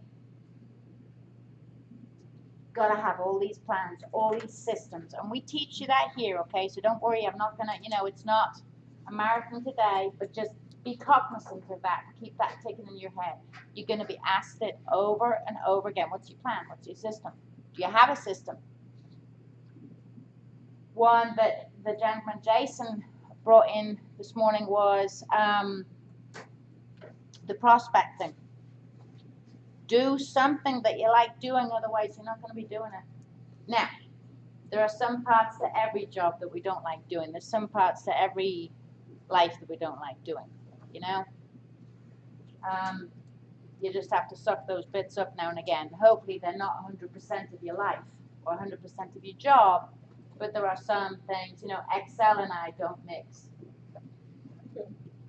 That we really don't. I was never taught it. I can be a victim. I was never taught it, so I don't like it. I can't do it. All right, well, you got to. So what do? You get Excel for Dummies. Yes, the book is in my office. You go to a class at Kinko's. Yes, I do. You seek first advice from others, like, that other language you've got to have in the top thing to create. Now, I don't create Excels. I just know how to do it. But I mean, for the longest time, I didn't know if it was a column or whatever the other thing is that goes in a row. Yes, what's the difference? What is the difference between a column and a row? Why I want to delete all of these, because every time I was printing out one page, 999 other pages were printing to the 7-102. What a bloody waste of paper. Not for my daughter, but for the office. All with those lines on. 999. Because all I wanted was the first sheet. Well, no one taught me that. So, I learned fast. So you have to learn what's your system. You have to learn how to do all this stuff. So yes, mindset is huge. You see how the mindset, the attitude, it's all here. Your mindset, your attitude, your approach to life. Another classic, yesterday I was in Publix, and I'm 5'6", okay, big wood, and I had heels on, bigger wood, and there's a lady who's jumping up and down like a jack-in-the-box, trying to get a yogurt off the top shelf. She's going to pull the whole bloody counter off. There's just yogurts as far as you can see at that dairy side. And she's jumping and jumping, and then she goes and gets some of those plastic baskets and turns them over like that to stand on. And I'm like, ma'am, please, just worry about my head. She was very nice, had a big ring on, just saying. And a nice bag, handbag. So you get my picture? Okay, so, and I was looking quite decent because I just come from church. So we're okay. So she's jumping, I move away the basket. I say, you're going to cause yourself an accident or break your neck. So I look up and I go like this, and I'm like, okay, which one is it you want? You want the vanilla, I swear. Vanilla, vanilla. I'm like, okay. Well, I can't see any of those frothy ones. All I can see is strawberry, strawberry, shortcake, key lime pie, blah, blah, blah. I can't see vanilla. And I can see a great big gaping hole where the vanilla thousands were. Personally, I don't like them, so they're bugging. So she's going, what? I said, I can't see any vanilla. You would have thought that I had just pulled a hair out of her head, or worse. She was screaming like a banshee. And I'm like looking at her. She's petite with a big ring and a nice handbag. And I'm like, I mean, that's what my face, and my child is standing next to me going, Mom, no. Because I'm like, and Dawn, my husband, is down the other aisle, and Katie's like, Dad, Mom's doing it again. And I'm like, yeah. It's because I stare at people, I'm like, really? Really? So I said, is there another flavor you'd like? I'm up here. No! I just,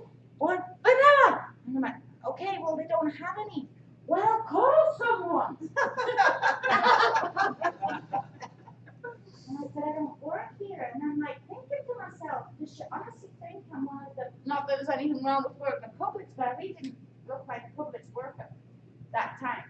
So plenty of times I've been in where I probably do, but okay, not today, lady. So I said, I'm sorry, but there's no vanilla.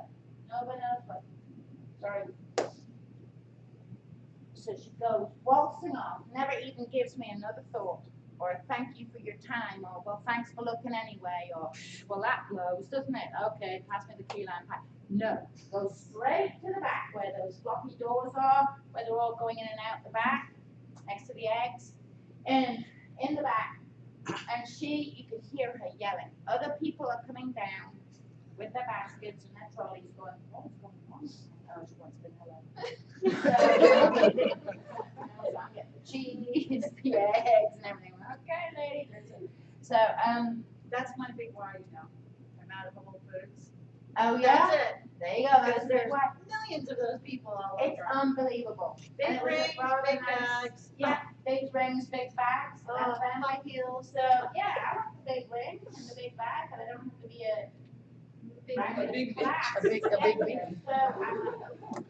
So the poor guy comes out with glasses, you know, like this, and he's got that thing that they write on. You know, it's that they order things on. And she's like, get this SKU number down. And I'm like, whoa. So he comes out and he's like, you know, like, poor lad, he looks like 20 of these a day. And I'm like, it's okay, sir, it's okay. You know, some people, they just like vanilla. And she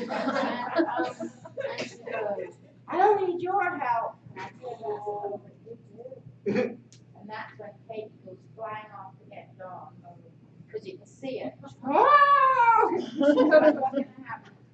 And I said, you do not need to speak to someone like that. That messed up and what an issue. And if this is the worst thing that happens in your life today, nothing good. I just. And I walk past this little old guy who you wouldn't have thought would have had the energy to give me a high five.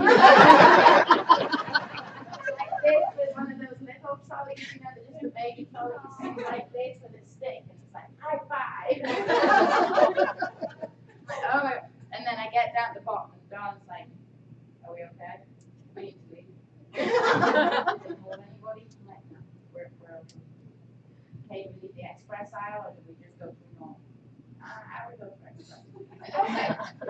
So Kate's already out in the car. Bye, hero. Just tell her there's no Publix on every corner. I know, right? Like CVS or whatever. I'm like, good grief. So this, now if she had gone into the back and been nice, what are the chances that they might have found the vanilla? Do you honestly think, even one, do you honestly think that she was going to get, you know, the service she demanded? No. Even with the mouse-ish guy that was 20 years old, poor lad, you know? But I mean, your approach to life, really, vanilla yogurt is it? Attitude. Okay, find another flavor. And if you don't like any other yogurt flavor, there's got to be something else you can eat. An apple. I know, right? Mindset. What's your mindset? Okay, so this contract failed. Why did it fail? Don't be quick to blame everybody else for your failures. Did you know how to write the contract? No. Did you protect the client's earnest money? Yeah. And then I'll be the bad fairy when you come to me and ask me, and I have to say, we kind of messed this one up. The earnest money's going to go to the seller, and you represent the buyer. But FJ, they're gonna assume it. Probably. So, what can we do better to protect ourselves? Go to classes. So how you behave in here is how you behave out there, but it also goes vice versa. How you behave out there is what people see. So you're on show. And these things are the inventions of the devil. This and that phone thing. Ugh. What While you've got this on, you represent Keller Williams. You have your name. If any of you choose to have those other inventions with the thing on the front of your car that say Keller Williams Realty or Keller Williams First Atlanta, be careful, because there'll be no hand signals, gestures while you've got one of those on. Sorry, man. Most girls don't do that. What you're talking about. All right, so next, page 17, which will be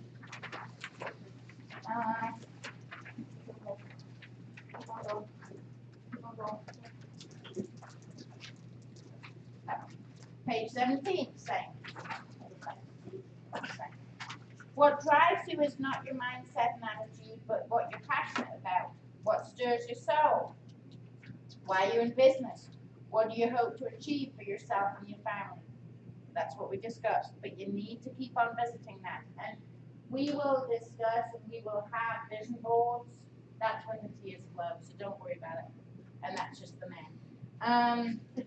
But you know, it happens. And you can see on the bottom those gray blocks. Passion for big why, follow the model.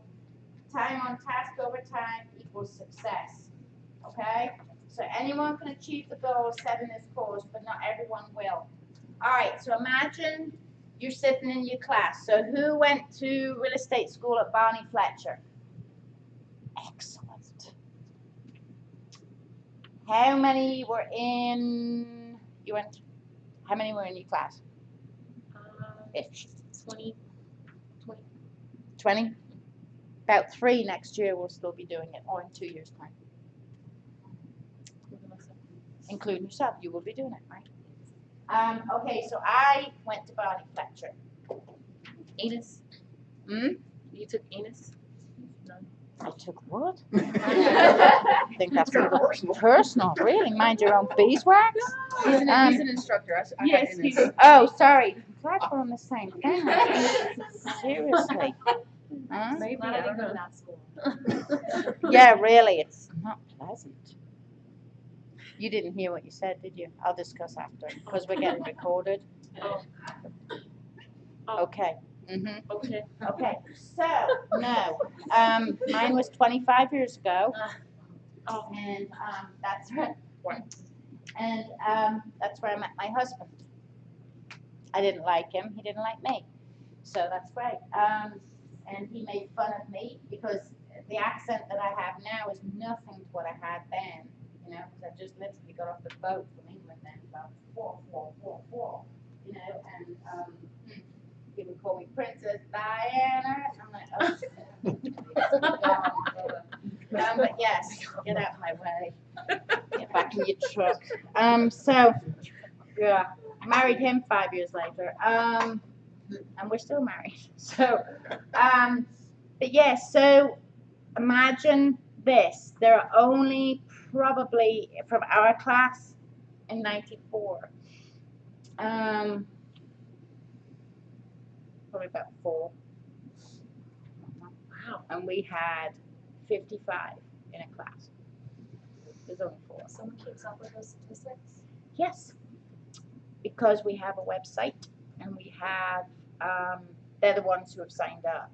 But yes, because Greg and Gar keep up with them.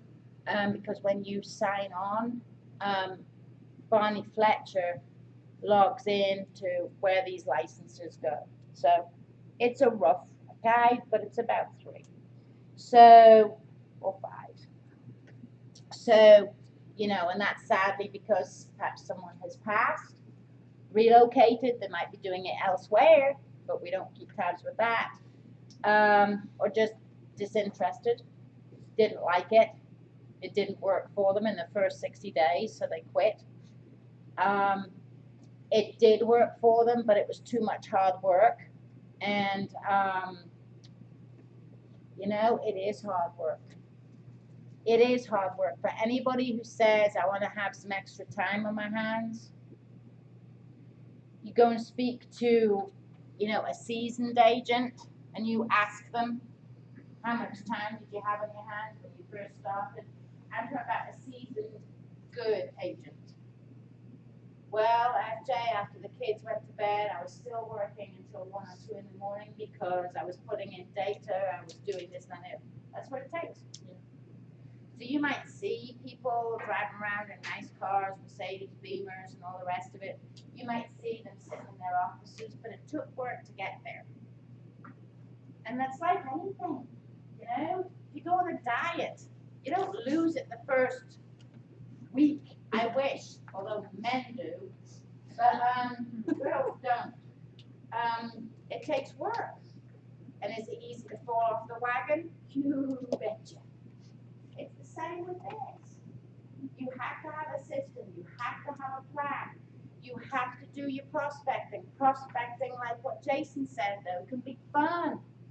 The lady doing the tennis, how fun. I swim. So I'm in a swimming club and I swim. I'm very blessed. I have my own pool at my own house. If I stayed at my own house, it'd become very insular and boring. And there's me and a rubber swan. Woo! So, no. So I choose to go to a club because I am the kind of introvert who would prefer to stay in my own house. I don't need to speak to people. I speak to people all week. No more words. But I force myself to. So you have to force yourself to as well. So if you're moving here from out of state, what are the clubs that you're going to be joining? And I'm not talking about after hours clubs, boys. I'm talking about, you know, are you joining a church? Are you joining a gym? Are you joining a rock climbing club? Things that you like to do, then you will do them. If you're only joining to meet people so you can sell them a house, A, shallow, B, it won't last because you'll get fed up with it. So another thing that I used to like to do, because you gotta remember, again, it's not about me, but if I can do it, anyone can do it, I swear. In my previous life, I was an air traffic controller. So that has nothing to do with real estate. I mean, on the further spectrum, nothing to do with real estate. And because of that, I was like this. If you told me a certain time, I was sitting there 2 minutes before. If the aircraft was circling, but it didn't have a slot time to get in, you have to think all the time what you're doing. You have scripts that you have to say because there are international flights as well coming in, so they all learn English in this pidgin fashion, even to the apostrophes and the full stops. Everybody speaks the same language. So when I came here, I knew nobody. I was 29, and I knew my mom, my dad, and my next door neighbor Val. Great. Woohoo! Dad was with Coca-Cola, so you would think that that was a help.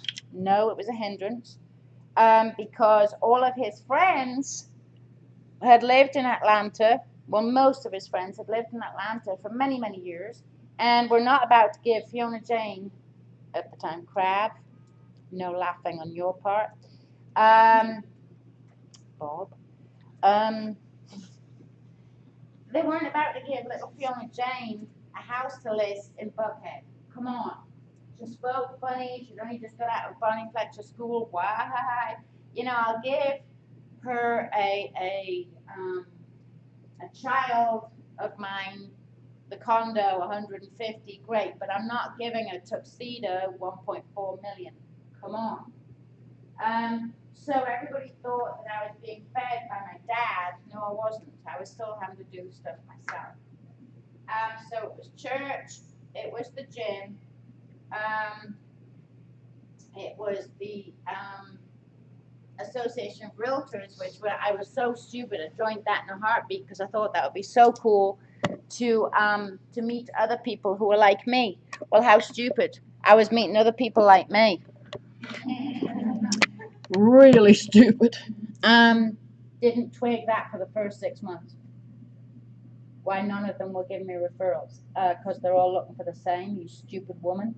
So yeah, still friendly with them. Still went to stuff. It was good to learn.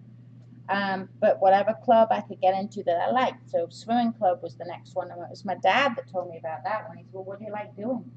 Nothing. Pathetic.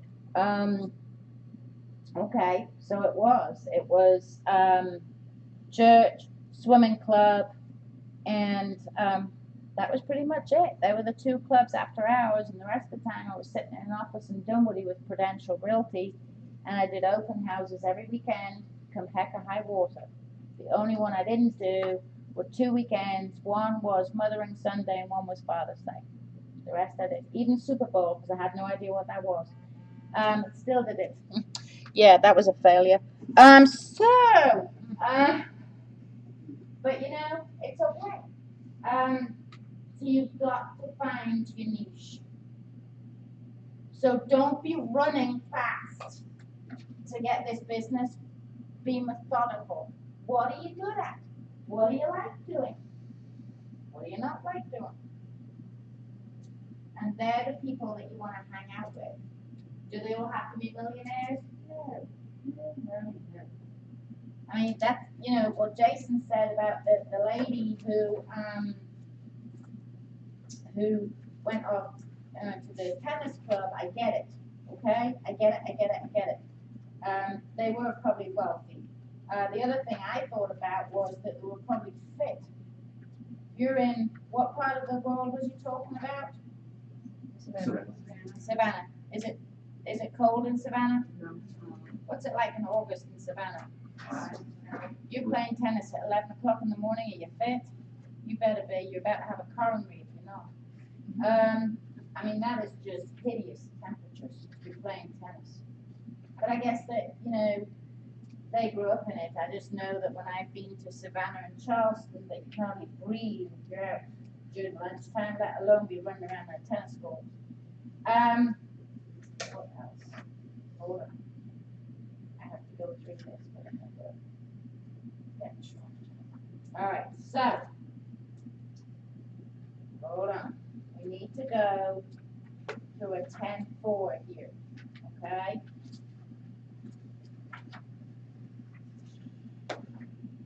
Well, first of all, hold on. Where is it? All right. We're gonna go. All right. That's 10-4. Page 29. Page what? 29. Oh, thank you. Four powerful habits. Is that what you said? All right. Thank you. So page 29. All right. Grow and manage your database. All right. You're 10-4. You're gonna hear 10-4 every day. Every day I'm gonna be on you like white on rice. You have got to do your 10-4. Will there be some that do it and some that don't? You betcha. That's okay. It's not my mortgage. It's not my big why. Okay? You can do this. Other people have gone before you and done it very successfully. This young man here did it very successfully. Otherwise, why is he teaching a class? Why is he, being recruited to do videos to try and help others? So grow and manage your database. Add 10 new contacts into your eEdge database every day. All right. So 10 new contacts.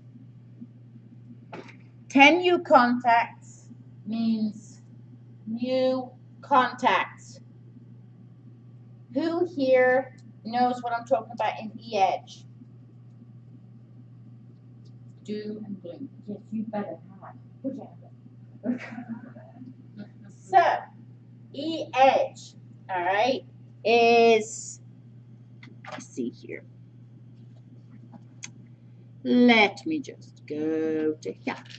Oh, session has ended. Isn't that lovely? Hold on, please. Is it spinning? Yes. All righty. This is my KW, okay? The one where your face is. Okay? So the one where your face is up here. Now, I teach classes on how to get your profile to 100, which is why mine says 73. Everyone in here, by, I'm saying, the end of this week, your profile needs to be 100%. It's not hard. What's that? You don't have, How do you not have a profile? you've never been. I don't have one. Hold on a minute. Everyone has a profile. Yeah, I'm looking at it right now. Online. Online, I'm talking about online. Okay, hold on a minute. Hold on.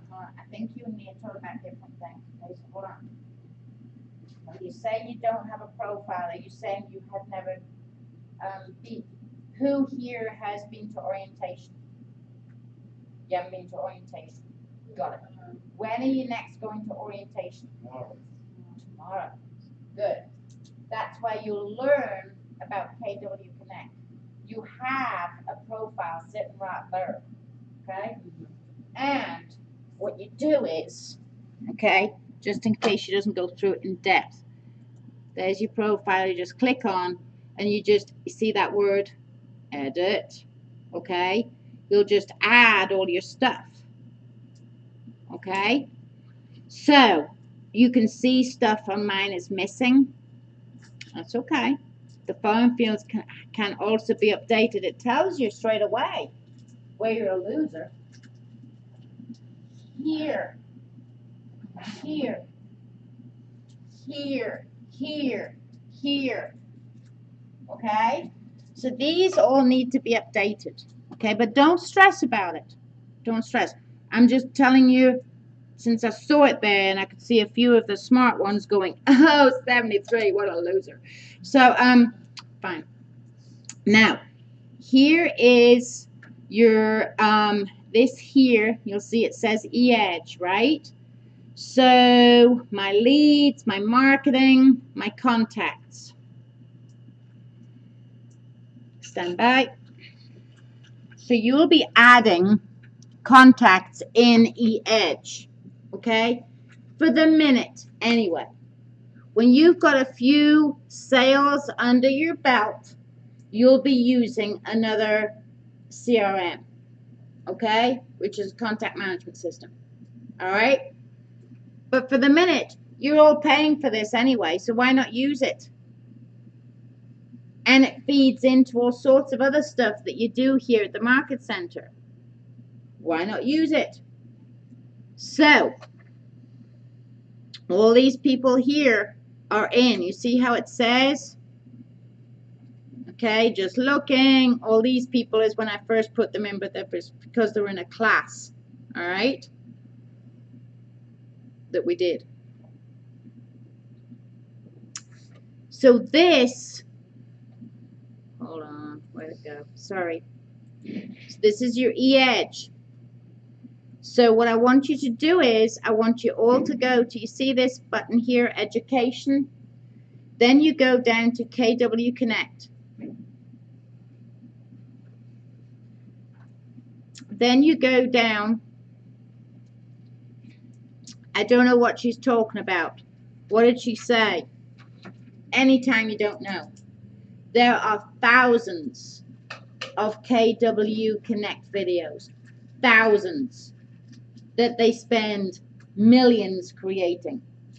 So, what was she talking about? E-edge. I know it looks like edge, but it is e-edge. All right. Well now, nothing there. Hold on. That's the smarty ones. There they are. Oh, yes, Pamela, Gina. So, okay. So all types, videos. It always goes back to all types. All right. Well, I don't want all types. I want just videos. Great. There's the videos. All right. So, what would I like to learn? Okay, import your contact database. All right. So, for those of you who have emails, I'm sorry for those of you who don't. You've all got an email. I know you have. You've got to have. 2017, you've all got an email. You go into this, and you'll play this. Importing your contacts into eEd Contact Database allows you to easily and effectively communicate with your... You'll see here it's 5 minutes and 52 seconds. That's it. If you don't get it the first time, replay. If you don't get something else, replay. It's okay. All right, so now you've got that. Hold on. So that's if you want to put them all in from your email. Okay, say you have a Gmail. More than likely, you'll want to do this one. You can manually add contacts to your eEd database and have quick access to the information you need to continue to cultivate the relationship and help them achieve their home buying or selling dreams. To add a contact, start by logging into mykw.kw.com. Expand the My Contacts menu, then choose Add New Contact. The Add Contact page is broken into 5 sections. The first 2 sections are shown here. The primary details section is where you'll enter basic information about your contact, such as their name, phone number, or email address. The status field allows you to quickly identify contacts that need your attention and those that are most likely to become clients. Other statuses include lead, which indicates a new contact with you have communicated and they've signed up on your website or they've been funneled into your system from other sources. Hot status is for people whom you've made at least 1 contact with and you've determined they're ready to buy or sell in the next 30 days or less. Warm is for contacts who are not ready to buy or sell in the next 30 days. Cold is if you were not able to make contact with this person and you don't know their timeline. Pending is for those clients you're currently working with. Sold is for clients who have just completed their home buying or selling transaction. The type menu is where you'll indicate what type of contact they are, such as buyer, seller, renter, vendor, and more. The subtype field to the right of the menu is a free-form field. What this means is you can develop your own subtypes to help further define what type of contact that this is. If you enter your contact's birthday or purchase anniversary date, then you'll receive a reminder 45 days before that date. That gives you a chance to send your contact a postcard or greeting card, helping celebrate the special day with them. Scroll further down the page to view the next sections. The comment section is an open text field where you can record your notes from conversations with your contacts. When first entering a contact, we recommend entering the primary mailing address in the address section. After you save the contact, you can update the contact page with additional addresses. Fill in all of the relevant fields. Blah, blah. Okay? Just in the essence of time. If we hadn't had Jason, then we would do that. But it's okay. All right? So all you're going to be doing is, seriously, people, it's not hard. I swear. You're going to live with KW Connect for quite some time. I still do. The seasoned agents do. When you can't find something and it's 10 o'clock at night, you go on. When you have a script because you're sick of a buyer or a potential seller using and abusing you, you'll go on. Okay? They have so many things on here, it's not even funny. You could never even sit down as long as it's going to take you to watch all the videos because they're constantly adding them. Every time there's a new class, every time there's a new big event, they upload it. And you're just like, oh, I've just already watched 8,250 videos and now they just put some more in. No.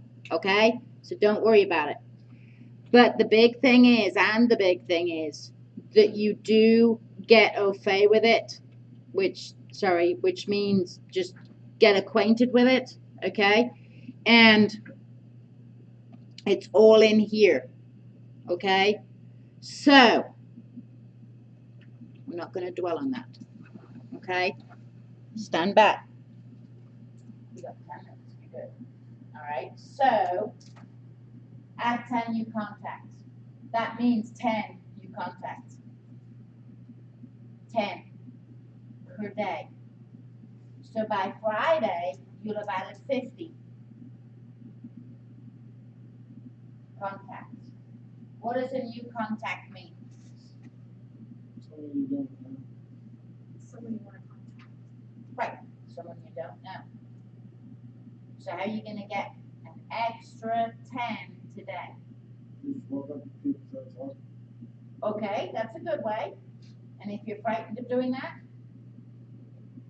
you're not, but that's okay. How else?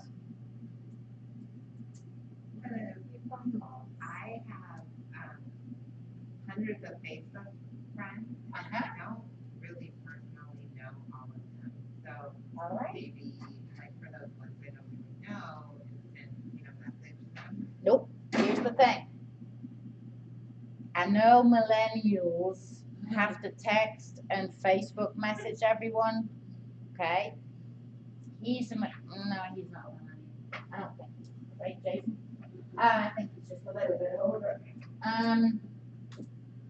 You can definitely text them and say, please can I have your phone number? You've got to get on the phone with them, which is the sucky part of the job for some people, depending on what your disc is, depending on how God made you. Some might be quite happy. You see, like he was quite happy just to walk the streets and say hello to people. Fine, he'll do well. There's got to be another way you can do this. You've got to get 10 new contacts. So it could be that you speak to 20 people that you know. You're looking to get, it's not the 20 people, although you'll be adding those, you've got to add 10 on top of that. Does that make sense? You're trying to get new business. Because those 20 people that you've called, they knew you in real estate, didn't they? And yet they haven't given you a piece of business. But they don't necessarily, are going to sell or buy a house in the next 30 days. It's just somebody you know, you get their phone number and then you can call and connect. Correct, because they will know someone who does. Every one of it, they say on average, and these are just rec numbers, they say on average, every one of us knows at least 7 people who are getting ready to, or are going to, through life circumstances or whatever, sell a piece of property. It could be through death. It could be through divorce. It could be through getting married. It might be empty nesters. It could be relocation. There's got to be 7 people in your world who are going through something. So to carte blanche just say to say, Killian, hey Killian, do you know anyone who wants to buy or sell a house? He's going to say no, probably. No, he doesn't. Absolutely not. Bye-bye. But I'll call you if I think of anyone, FJ. Well, then it's my job to knock on his head on the phone and say, okay, before you hang up, do you know anyone who's going through any changes in their life? Divorce, be it death, be it moving out of state, be it having college kids, be it having parents who are having to come and live with them because mum and dad are just can't do it anymore by themselves in Florida. Well, yeah, they're coming to live with us, FJ, but you know, their house is in Florida. 25% referral, people pick up a bloody file. You can help sell that house in Florida and get 25% of whatever that house was. Plus, build a relationship with a Floridian agent who might then reciprocate and send you some business. It's all to do with this. You're building relationships. It's what Mr. Gary Keller says. We're not in the business of buying and selling houses. We're in the business of building relationships. Once you do that, which is just what Jason was saying with regard to the tennis ladies or the shopping ladies, which by the way would be hell on earth to me, going shopping every day. But horrible. See how I got on with the vanilla woman. So hope she's okay. Really, I do. But you know, every single day there's got to be something you can contribute to society on you can talk to. Or you're at the gas station, you're at the QT, and there's a lady in the line and she doesn't have a credit card and she needs $3. You got $3? Could you give it? Could you pay it forward? That's so kind. Is there anything I can do? Give me your address and I'll give you my business card and I need you to call me tomorrow with 2 people that you know might be looking for a house? Sure, but we just moved here. Anybody, just call me tomorrow. It's fine. Just start thinking how you're gonna get business. If your family depended on it, you'd be able to. We sit back in our comfy chair and go, oh, I'll do that tomorrow. Oh, I've got someone paying my car payment. Oh, I've got someone paying the mortgage. Imagine you didn't. And this was the only job out there you could get. You can't go and stack vanilla yogurt. Or someone needs to be. You can't go and be a bus driver.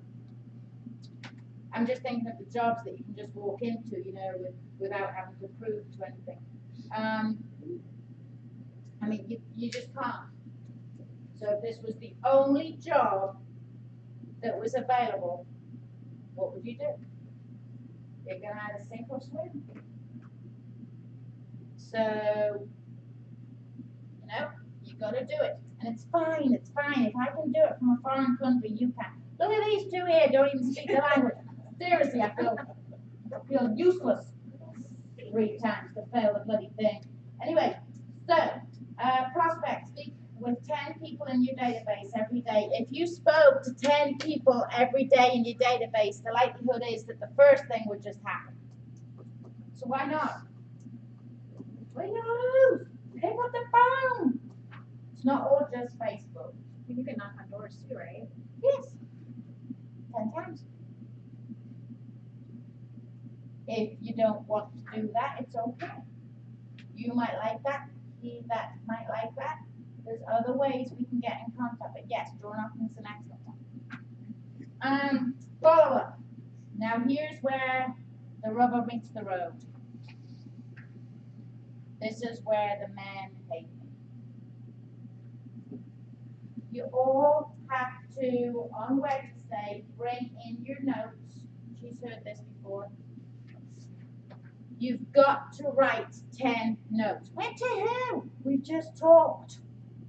The 10 people that you called. You now follow up and say, thanks for the call. Thanks for picking up, Ruth. I do hope your dog's better by next week. Or I'm sorry to hear about your mom. You talked about something with these people. Glad your tomatoes are growing. Whatever. Right? Something they said. Otherwise, you're not listening. If you're not listening, don't even pick up the phone. But 10 little notes.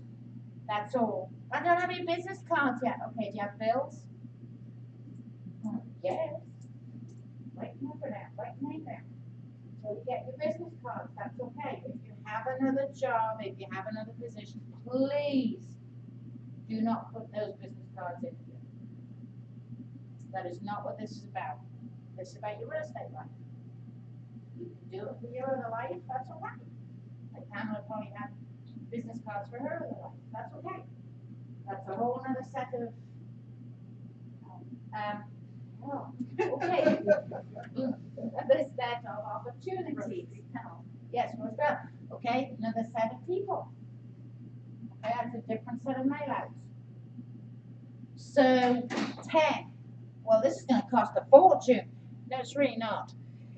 At the Dollar Tree, you don't have to go and get Hallmark. Well, if you want to, that's fine. At the Dollar Tree, they send blank cards. 10 for $1. So go and buy 5. Okay. Come heck or high water, you each bring 10 cards in. Oh, you'll have to bring in 20 because I don't see you till Wednesday. Ooh. Yes. I have one issue. So You have opportunity. You don't have any issues. okay, well, I did go door knocking in my neighborhood. Nice. I got 13 emails because I didn't want to ask for the number because some of them are women and I understand. Got it. Right? Yes. But when I went that night to write it, to email it, some of them came back. Yeah. So how do I go back and say, hey, I messed up on your email when I wrote it down? They did it on purpose. I'm gonna be honest, I thought that too. Uh-huh. I think I was kind of nervous. It was my first time. Sure. I literally just got my ID. Sure. Just got my license that night. That day with that night. Mm-hmm. You know, I just really think, I think they were genuine, because these people see me. My kids are in the street, they're playing, so they know I'm not a creeper, you know what I mean? So, I mean, one person did email me like the next morning, like, hey, thanks for calling. Alright. I'm not looking, but I'll pass it on to my kids. Okay. So I kind of want to So go you back. could go back and door knock, but then you do look like a creeper. So, I'm just saying. No, don't give up. But there are other ways you could be, you've got their addresses. I was thinking of, you said blank cards, I was thinking of putting the cards, a thank you note, and then put in my email. Right, correct. But you know that none of you can put cards in a mailbox. Yes. That is a federal offense in the United States of America. Do you hear me? Do you hear me? You. He's so cute. Here we cannot put you can't put postcards into the mailbox. We have to send them with the mail carrier, okay, with the postman. No putting straight in. Got it? Do not put straight in. Jail. So that's our homework, that's 20 by Wednesday. It's all here on page 29. When you get home, you can read it. Know your market. By the end of this weekend, you are going to have seen 10 homes, okay? So for those of you who have not got lockbox keys yet, shame on you. No, I'm joking. You need to get a lockbox key. You either get it super hooked up to your iPhone, or you get a separate one. I don't care. I always had a separate one because I didn't want it on my phone. How do you get it? You go to Supra. This is in your orientation with Bailey. She tells you all this. So if you haven't done your orientation, don't fret. Just know there's some way you get into houses without breaking an entrance. You'd be surprised. And you need to get one of those.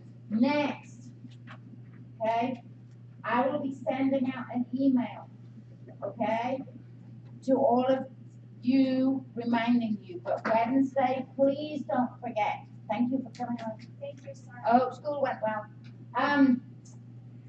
Wednesday, remember you have team meeting at 11:30. We're due to provide lunch, so you'll be good that day. 11:30, 12:30, probably about 1-ish he finishes, okay? Go to the loo, go for a walk around, come back, bums in seat, 1:30. Tomorrow, that's what I was emailing Miss Dana about, and I'll send you the copy, okay? I just looked on the computer. We're gonna do a caravan, okay? A caravan will help you to learn. I mean, Martine's been a couple of times, it's good fun. You get to meet other agents. I pick ones where they're serving food. And I pick, yeah. And I pick it in probably about a 5-mile radius of the office. You've all chosen this office for a reason, so it's not like I'm gonna send you off to Gwinnett, although if you wanna go to Gwinnett, God bless, that's fine. But I just do a 5-mile radius. You'll meet, if you want to go, you'll meet in the cafe 11:15, and you all caravan off to see these houses. You can all ride together, you can go separately, whatever. It's better fun just to have 2 or 3 bums per car and go off, and you will leave the office sharp 11:30. And it's all routed out for you. That's what I do now. It's all planned out for you. And every week I pick another agent who's just like y'all to go and do it. Be they ALC, be they new, be they experienced, it doesn't matter. So those 5 homes that you go and see can be checked off your list. You've only got another 5 to do then by Sunday. They can be open houses on Saturday and Sunday, whatever. Okay? You gotta do it. You gotta know your market. You gotta see how other people are listing and how they're not listing. Well, this house smelt a dead cat. Well, there you go. This house was beautiful. I loved it. All the lights and everything. It smelled so nice. How would you prefer to live your house? Like dead cat or smelling nice? Okay? I think that is it. Now there was a question with a hand. Right here. Yes. So, I have my super key. So if you're gonna go preview a house and say it's not necessarily an open house, you just text the listing agent and let them know? You don't text Okay. anybody. You Call. text the phone. Okay, and just let them know that you wanna just preview Yes. the house? Okay. Yeah. Yeah, would it be okay, Mary Lou, if I previewed your house at 123 Main Street on Friday between 2 and 4? Okay. Nice. Okay. Good job. Yes. How do we, or where do we go to get access to the office when we're there? Is that on KW? When you get, yes, when you, have you been orientated yet? I have. You have? I have. Okay, so yes, so KW Connect, that one with your face, okay?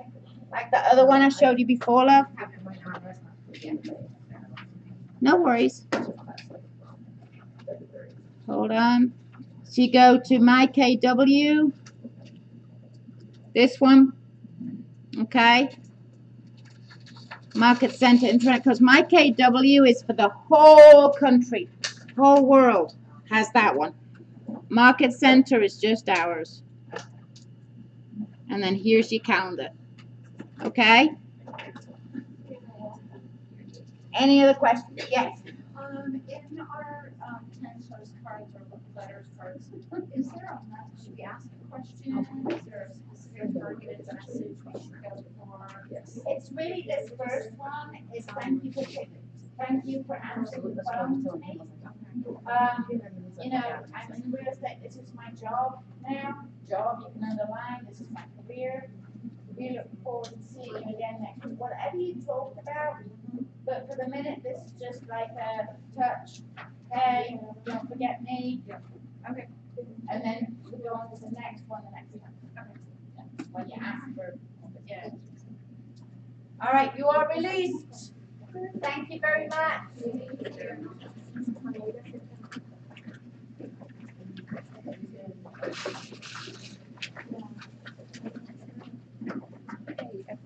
Yes, love.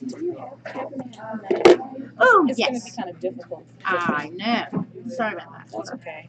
Let me just put this on.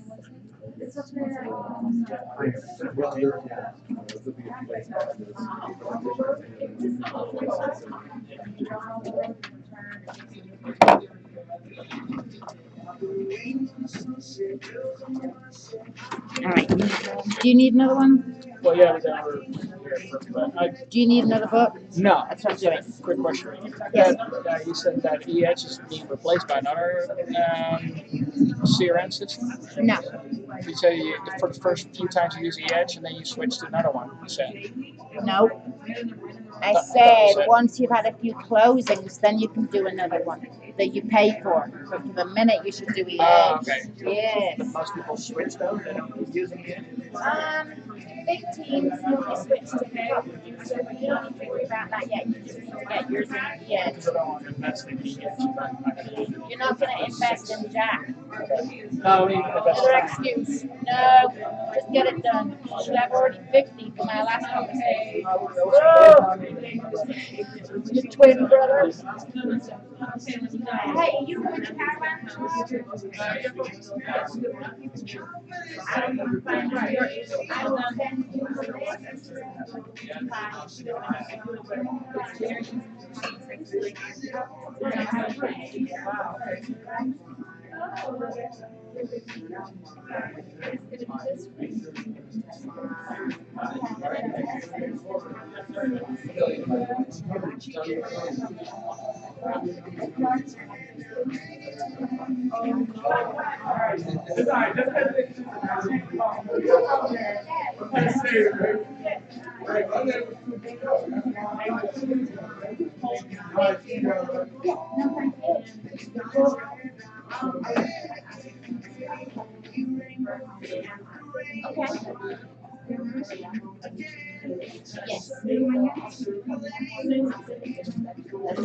Yes, yes, just keep on reminding me.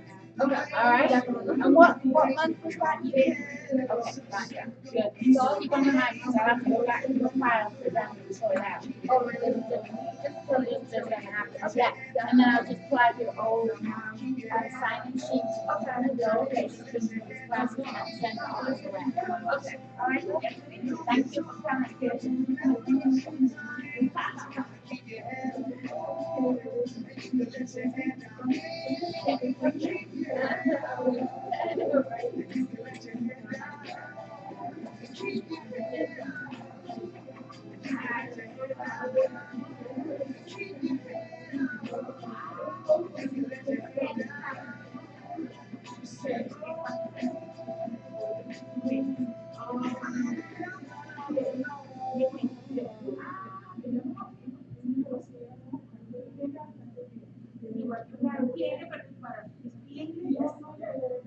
Hiring is the most challenging part of my job. We started using ZipRecruiter about 3 months ago. One click and my agent was posted to 100+ job boards, all the top sites. All the candidates came on my dashboard. It's easy to compare them. And I couldn't believe the number of great applicants we got. I don't know how we got here before ZipRecruiter. Find the best candidates with ZipRecruiter, where your job is just one click away to 100+ job sites. And right now you can try ZipRecruiter free.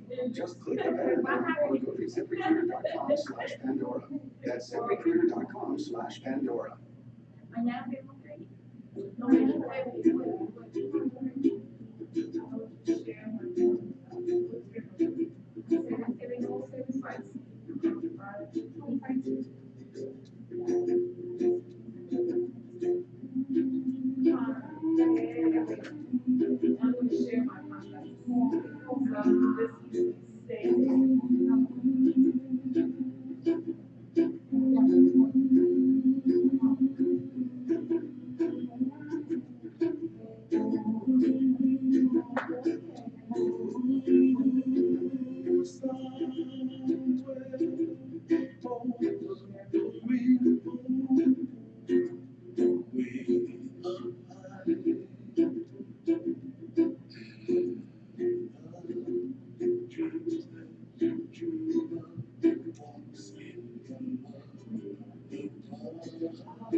Okay, so,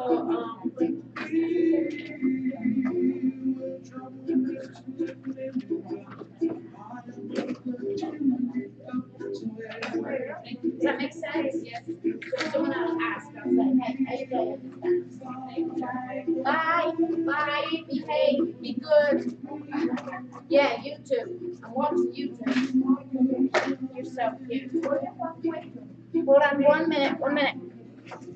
It's all good. Hold on. okay, Fiona, I'll see you Wednesday, if not tomorrow. Indeed. Not tomorrow.